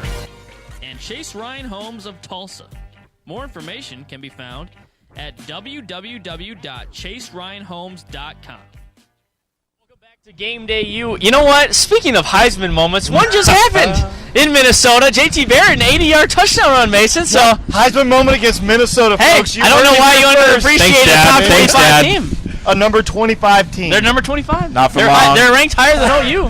You're right, man. Hey, that Gator Bowl's looking really good for the Golden Gophers. You're right, man. The Golden Gophers. They're golden. Yeah. But hey, the OU defense got a little taste of their own medicine as far as the points go last week against Baylor, and it was a little embarrassing. Some of the guys took it to heart this week, and they look to turn around their fortunes against Texas Tech today. Here's what they had to say heading down to Lubbock. They came out the second half and just started winging it, and we didn't adjust as quick as we needed to, obviously. 45 unanswered points last week for Baylor, let alone 48 total points in the game, is unheard of for an OU defense. This week, it's all about picking up the pieces and ensuring their dignity is restored to the Sooner form. There's no sense of quit among the unit as they prepare this week for Texas Tech. Saturday is the day you got to show up and play, you know what I mean? You got to let it all out on the field. So maybe that needs to change, you know what I mean, as far as Saturday go. But the prep has been good, just showing up Saturday, man, and knowing that you about to get your opponent's best. It'll be a big challenge going down there, a team that's, again, better than their record indicates. They played without their quarterback in the last game, their starting quarterback, Webb, but I expect them to be back here this week. A team that, again, spreads the ball out, throws it really well. We got to start fighting. We got to just dig down deep because right now we're fighting just for our pride. Like, we don't even know if we're gonna make a bowl game right now, so we're just fighting for our pride and just for the University of Oklahoma and the great people that come before us. Well, contrary to what Mr. Tapper thinks, the Sooners are bowl eligible, but he does have. I love that line that he had there. Fight for our pride and play for the ones that came before us. OU is such a rich tradition, football factory. And to think like that's something special to me, I think. I took that I took that little piece out among the whole week and the media preparation for the week. I think that really stood out to me. But guys, defense. Mason, you said it. 48 points, 45 straight by Baylor last week. They throttled the Sooners, quite simply. And what did they have to do? Because the one guy who got picked on more often than not last week was Julian Wilson. He's not starting today. Jordan Thomas. And due to injury, he didn't get necessarily pulled. Broken thumb. So Wilson, broken thumb, not starting today. Jordan. He's a youngster. It's okay. I hear Julian, and then I want to say Julian Thomas. They're both paid. What do you think, Mason? But yeah, take it secondary. Well, yeah, thanks a lot, Skip. It's for me, the secondary has had some problems so far in the past couple of games. Jordan Thomas getting the start today with Julian Wilson being out. Julian Wilson, obviously, last week had a lot of trouble with Coleman on the outside. Yep. And, I mean, you watch Julian Wilson play, and you just look at this guy and you go, this guy does not look comfortable at cornerback. He does not look comfortable playing corner. Or he doesn't look comfortable playing the type of corner that they want him to play. Agreed. It's odd to me. They played a lot of soft coverage last week, and Baylor in turn dink and dunked them down the field about 5 yards, 7 yards, 5 yards, 8 yards. That game, what OU did on defense reminded me of what Notre Dame did to OU when they came down to Norman. They played off the ball, but the thing was they played up in the red zone though. Way better. Yeah, they bowed up in the red zone. They said get your yards, go ahead, you're gonna get them. But when you get in the red zone, you're not scoring. Right. It's as simple as that. And OU, they had the game plan. I understand the game plan. Playing off makes sense. Let them get their yards, and not give up the big play. But if you're going to do that, you have to take it to heart when you get down in the red zone and stop somebody. Yeah, you're right. At the end of the day, you have to have faith that the guys that you have out there playing corner are not going to give up big plays. You need to think that they are going to do their jobs. So if you tell them, hey, you're going to play press man, they're not going to get beat. But to me, what it showed last week is that Mike Stoops does not have confidence in his corners to play that defense because he's like, I don't want to get beat deep, so you're not going to get beat deep and play 5 yards off every time. Yeah, I think Julian had a very, very rough game. Maybe because he was injured, but that doesn't affect your feet and keeping up. But I feel there was a shot where Julian was yelling at Bob and Mike, probably saying, "What do you want me to do, Coach?" I mean, that's what he said. I was there. I'm playing 10 yards off, if they're getting 6 yard outs down the field, drive the second half constantly, or I play man on him, he gets by me, there's no, and they're playing corners up. Yep. So, are the two safeties up, so what do you want me to do? Things open for a 50-yard game, Bryce. He's not going to miss those opportunities. Look, I think the thing that we and everybody about this secondary is it's easy to think that they're terrible after what we happened last week, but this is what Baylor does every time. They're problematic offense because they have so much talent. By the way, they spread you out. They attack you in the spot. I'll tell you one series of plays. First play, deep shot on the field to Antoine Goodley.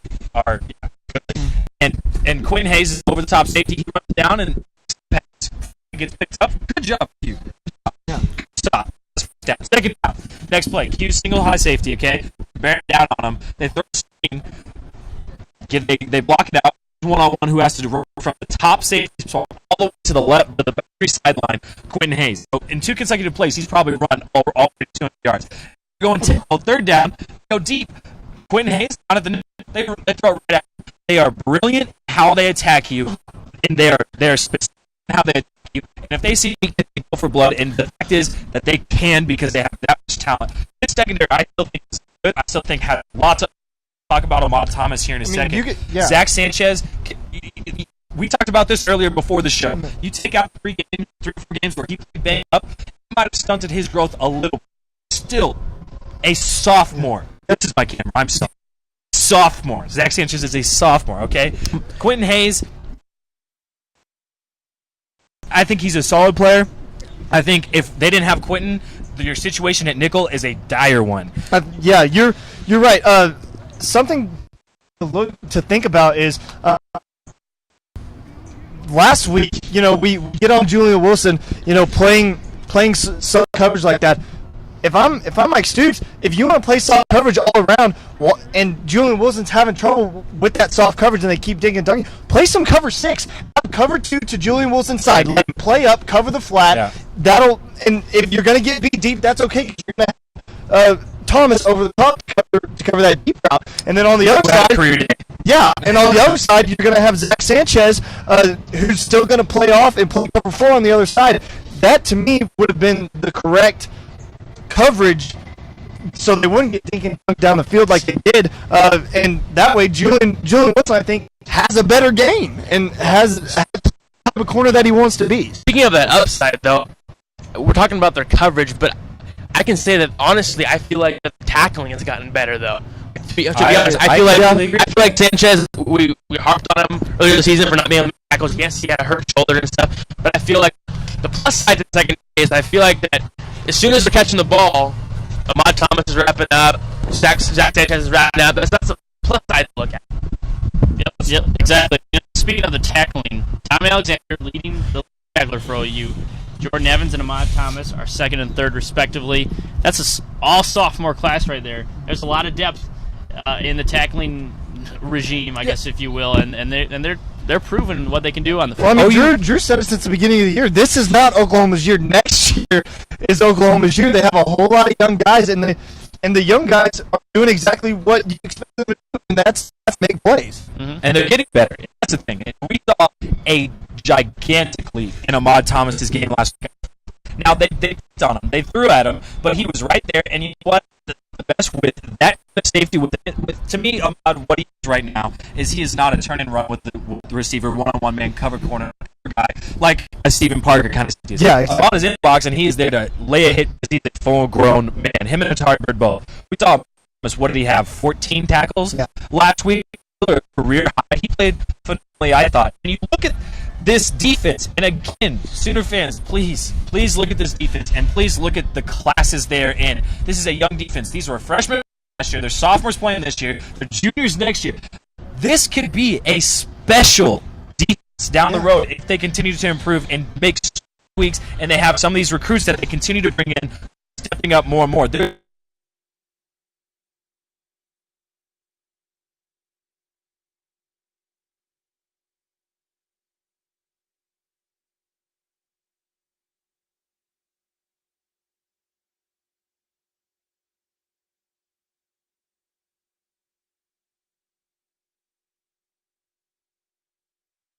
Hits hard. He's a great safety, and watching him play at Jinx High School, he's an underrated tackler. Definitely, he's an underrated tackler. Made a whole lot of big plays for the Jinx Trojans when he was in high school. Comes into college, and they say, Stephen Parker's going to get a lot of playtime this year. I go, wow. I hope he's ready. He proved to me 2 times over that he's ready to play Division I football for the University of Oklahoma. And that's the key, the sophomore class.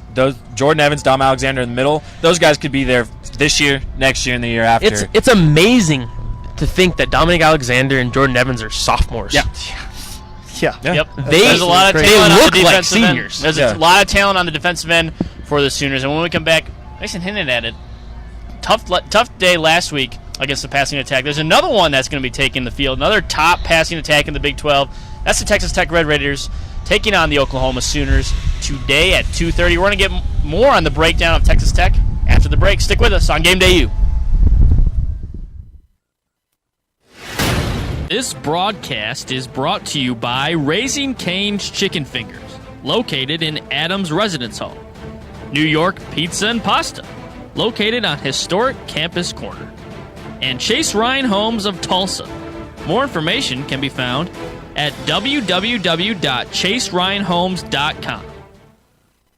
So you see, son, good manners are important. Should I go through it again? Yes. Yes, please. Yes, please. Exactly. Always say please, thank you, you're welcome, excuse me, sit up straight, hold doors open for ladies. If the door's locked, knock first, don't burp, don't swear, don't stare, don't use bad language, or talk with your mouth full, keep your elbows off the table. What table? Don't interrupt. Cover your mouth when you cough or sneeze. On the bus, give your seat up to anybody who has trouble standing. Bottom line, treat others the way you want to be treated. Got it? Got it.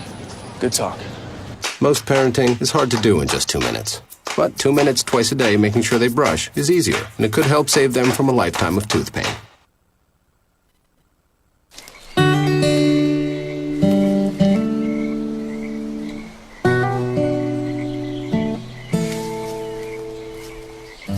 When you're out there, there's no telling what you'll find. I see it, I see it! Oh, look at you. There are some moments only the forest can inspire. Find yours at discovertheforest.org.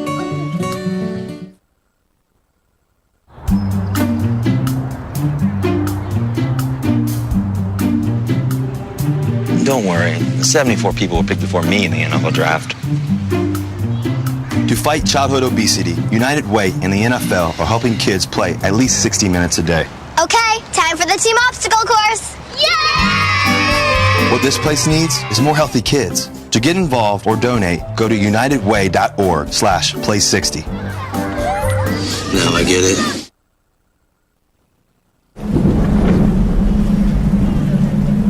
He's on his way. He doesn't even know that we're here. Is he okay? Please tell me he's okay. Laura. Okay, try to call him again. There's no signal. Try. Nothing's working. Well, just Everything's down. This is so bad. He's out there by himself. Make sure you know where to find your family in an emergency. Start your plan at ready.gov. This is why you took a second job. While you taught yourself how to fix the plumbing. While you'll do whatever it takes to keep your home. And that is why we want to help. We are making home affordable, a free government resource that can make paying the mortgage easier. Call 888-995-HOPE today.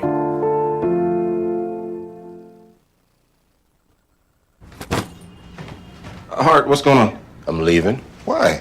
What did I do? Not enough. You constantly ignore me. You barely eat anything healthy. You're half as active as you used to be. The pressure is just too much. I quit. Okay, I get it. I'll do better. Just, please, don't leave. Okay. But remember, if I go, you go. Listen to your heart. Don't let it quit on you. Uncontrolled high blood pressure could lead to stroke, heart attack, or death. Get yours to a healthy range before it's too late. This broadcast is brought to you by Raising Cane's Chicken Fingers, located in Adams Residence Hall. New York Pizza and Pasta, located on historic Campus Corner. And Chase Ryan Homes of Tulsa. More information can be found at www.chaseryanhomes.com.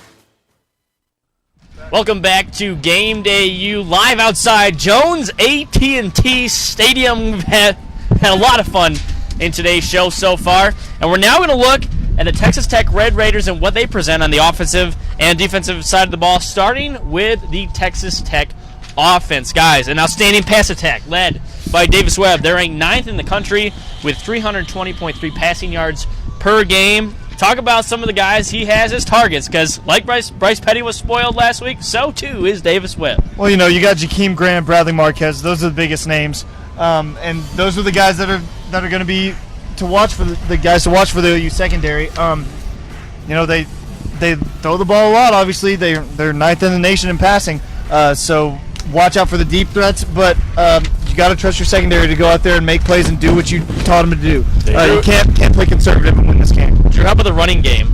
I love DeAndre Washington. Now, DeAndre Washington is one of their little running back, might even be called a scat back, but what he can do with his feet, he's got some of the quickest feet in college football. His jump cuts are they're ankle breaking, and he'll run and it'll look like, you know, he has a little of that Alex Collins in him for Mason and for his Hogs reference. That's right. There. He can make a guy miss in a phone box, and the thing about Texas Tech's running game is, no, it's not like what it was with Mike Leach in terms of they didn't do it. They still do it, and they have a couple guys who are really good, but their running backs are definitely skill players. They can catch, they get them in space, just like they do their receivers, and they're speedy, shifty guys who can make guys miss, break some tackles, and try to break, and they can also have breakaway speed. So you have to be careful and wrap up. Wrap up is the key to today. Reagan, Baylor had their way against the OU defense. Is that a sign of things to come with the Texas Tech aerial assault and ground game? No, I think they're not facing Bryce Petty this week. I think that Davis Webb is a great quarterback. He has over 2,500 yards in the season, 24 touchdowns, but I feel that after last week and getting embarrassed at home, that it's not going to be just something that you're going to see again and again and again, especially this week in Lubbock. Well, let's switch things over to the defensive side of the ball. The Red Raiders, it's plain and simple. They are very weak on this side of the ball. 124th in the country in points allowed at 41.6 average per game, and you got to throw in the 82 points against TCU on October 25. Can't forget that. But a secondary, you got J.J. Gaines, 2 interceptions on the season. He led the team in interceptions last year, got a big playmaker. And then guys like Pete Robertson and Justice Nelson to keep an eye on. Can you talk about, Drew, what those guys bring to the table for the defense? Well, I think the thing about this defense, we talked about it, is they have this mishmash of guys who maybe aren't necessarily super talented, but they have experience. And then they have the young guns who have tons of talent. Nigel Bethel II. You talk about some of the other guys. You have, I'm going to forget all of their names now. JV Fiocco. He's the guy from Honolulu. He's a good Hawaiian. Yeah. So yeah, but here's the thing about the Texas Tech defense. Yes, we talk about them giving up massive yards. They gave up 82 to TCU. My thing about the TCU defense is I have seen flashes of brilliance from these guys at times. But it's usually just flashes, and that's the thing is if they put things together a little bit more and become more cohesive and play like Kansas State played, I think there's plenty of speed and talent there out on that defense to make plays. Do I think they put it together enough today? No, absolutely not. I think they continue to kind of reach for strings that aren't there kind of thing, and just I think OU runs it all over them and finds stuff in the passing game too. Reagan, discuss how inconsistent this defense is. Drew talked about flashes of brilliance, but overall, I mean, there's not many bright spots. They have a problem. They only have one notable linebacker returning, and that's been their problem with their run game. And for Pete Robertson, if that's the only returning linebacker, he has 9 sacks on the year. The next closest is 3. Yeah. I mean, and you have a couple guys with 1, but it's just been him, and you can't do it on your own. So that leads to inconsistency because he can't have that great big game every week. It has to be with the help of other guys. Yeah, Mason, then that leads all to the question, where does OU need to attack the most? Do they need to attack with the rushing game, or does Cody Thomas maybe come out and have a career day against a weak secondary? I think you go after this front seven. The secondary, you're right, is weak, but a lot of this team is weak. I think you attack that front seven. Pete Robertson, like you said, is a very good player for Texas Tech.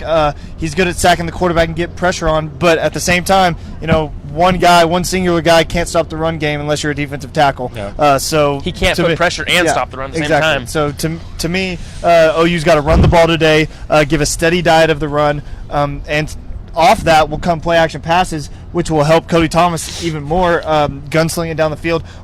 At least one time today, I think OU gets a play action pass over 50 yards, and I think they score. And I think Deron Neal or Makai Quick over the top on a play action pass. Throw in the fact that the Texas Tech Red Raiders had a bye week heading into this game, and it just seems to be the thing for the opposing schedules this year. They have the bye week before they play Oklahoma.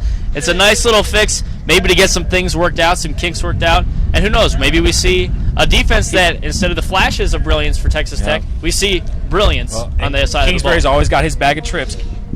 Give him a week to add a few wrinkles to both the offense and the defense. You never know. Okay. Well, when we come back, it's it's our favorite time. Yep.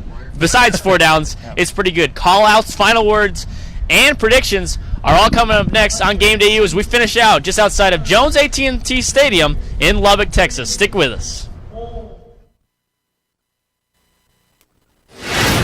This broadcast is brought to you by Raising Cane's Chicken Fingers, located in Adams Residence Hall. New York Pizza and Pasta, located on historic Campus Corner. And Chase Ryan Homes of Tulsa. More information can be found at www.chaseryanhomes.com.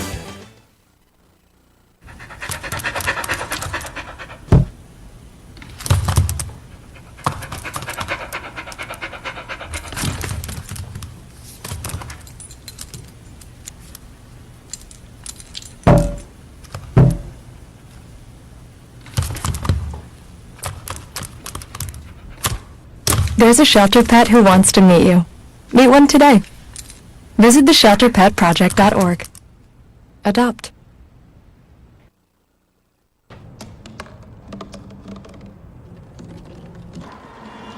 Everybody has a dream.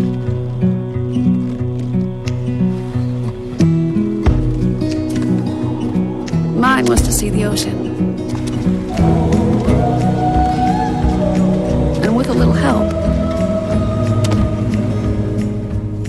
made it.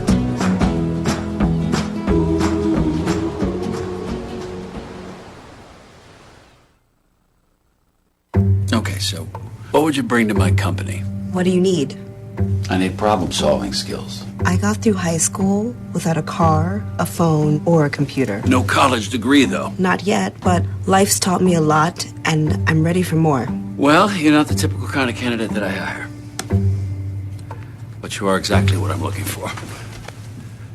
Your company could be missing out on the candidates it needs most. Learn how to find a great pool of untapped talent at gradsoflife.org.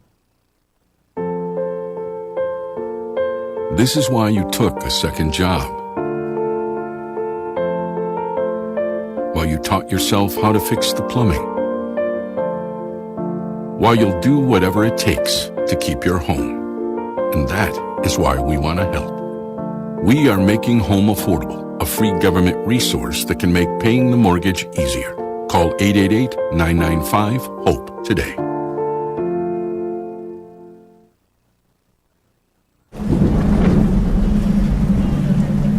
He's on his way. He doesn't even know that we're here. Is he okay? Please tell me he's okay. Laura.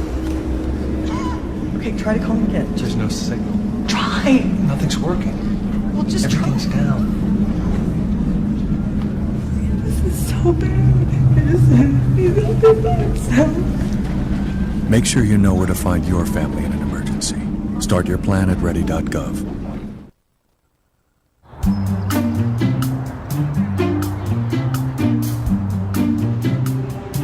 Don't worry, the 74 people were picked before me in the NFL draft. To fight childhood obesity, United Way and the NFL are helping kids play at least 60 minutes a day. Okay, time for the team obstacle course. Yay! What this place needs is more healthy kids. To get involved or donate, go to unitedway.org/play60. Now I get it. This broadcast is brought to you by Raising Cane's Chicken Fingers, located in Adams Residence Hall. New York Pizza and Pasta, located on historic Campus Corner. And Chase Ryan Homes of Tulsa. More information can be found at www.chaseryanhomes.com. Welcome back to Game Day U. Guys, last segment of the show here in Lubbock, Texas, just outside Jones AT&T Stadium. It's been fun, but we're going to get down to the nitty-gritty call-outs, final word, and predictions. Starting first with national player call-outs. Mine is a guy we talked about a lot in the Heisman race earlier. J.K. Barrett? Well, newsflash, he did have an 80-yard touchdown run earlier. Against the Minnesota Golden Gophers. That's so great.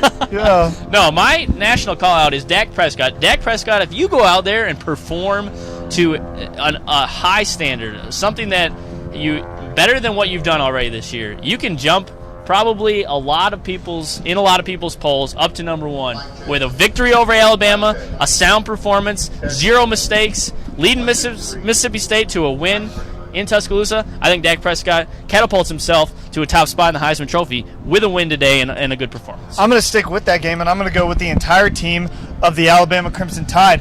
Listen, you're still Alabama, right? I mean, people have you favored in this game. You need to go out there and prove that the people that are favoring you in this game are not wrong. Prove that you are still the Alabama Crimson Tide, even though you lost one game to Ole Miss earlier. This game is really important to you, and I'm sure Nick Saban has preached that. A spot in the college football playoff is at stake here, and a spot in the SEC championship game is here as well. So I'm calling out Alabama. The Bulldogs. Oh. Well, I'm going to stick with the game too. Oh, okay. But I'm going to call it Mississippi State. See, I already said Alabama was going to go on and win this game, but I feel like I'm calling out them because I feel like they have a shot to do something that is been rare for them. And they've won 20 times in the last 98 games. Barely haven't scored more than 10 points in the last 5 years under Dan Mullen. They have a chance to go into Tuscaloosa, which not many teams do, and pull out a big win and basically clinch their spot for the next 3 weeks and get to the playoff. I mean, it's a big game for them. It's definitely a huge game, especially since all four of us, I guess, are talking about this game. I'm calling out Dan Mullen. Okay, the head coach of Mississippi State. It's easy to talk about Dak Prescott as the leader of this team, but Dan Mullen is the one who's been there for years, who's been built this program back to what it is, who has recruited Mississippi as hard as he's recruited it and got them back into this position. Dan, I need ESPN to get a camera on Dan Mullen in the locker room before they take the field. You're because right. That man is an inspirational speaker. He's a motivator, and he's going to get his team fired up to play. The question is, are they ready to take on the Crimson Tide in Tuscaloosa? And I think it's Dan Mullen today. I think that's who my call-out is. Good national player call-outs. Guys, let's move to Oklahoma themselves. Mine, Charles Tapper. Charles Tapper talked a lot. Reagan mentioned it earlier in the show about how it would be a failed season with 3 losses by the Sooners. Charles Tapper's name has not been called a whole lot. Charles Tapper, go out there, disrupt the quarterback, disrupt Davis Webb, or whoever really starts for Texas Tech today. We're assuming it's Davis Webb. Yeah. But Charles Tapper, get in the backfield. You know, the guy, he led the Sooners in sacks in the spring game, if I'm not mistaken, with like 3 or 4. Yeah, I mean, he had a great performance there. Granted, it's the spring game, but at the same time, you have that in you to go out and dominate, be that dominant force. I haven't hardly heard his name, and I want to hear it a lot today. Charles Tapper, do some work. Well, for me, it's the OU secondary. We talked a lot about him, so I won't harp on it much more. But listen, you got to go out there today and play your heart out. I mean, you're going up against the 9th-rated passing offense in the nation.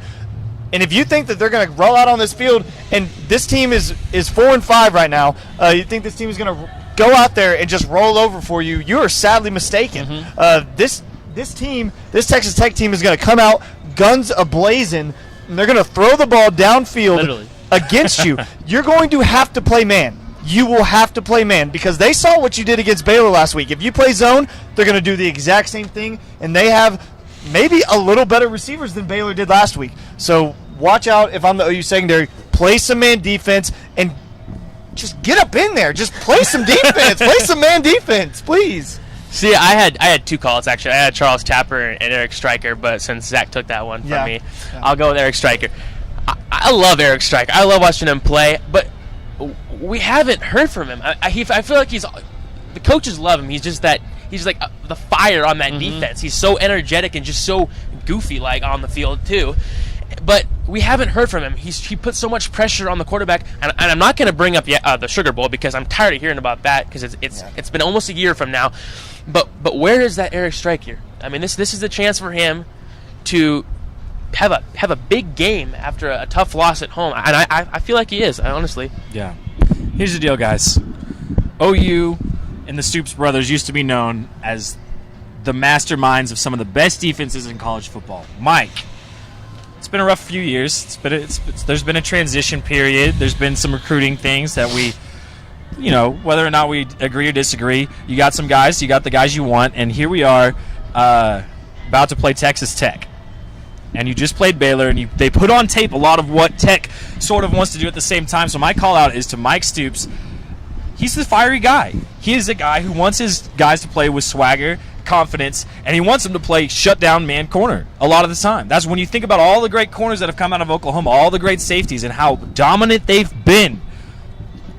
That's Mike Stoops' defense. Get back to it today. You're right. Remember why Oklahoma defense is great, and remember why it was great under Mike Stoops earlier. That's all I got for Mike.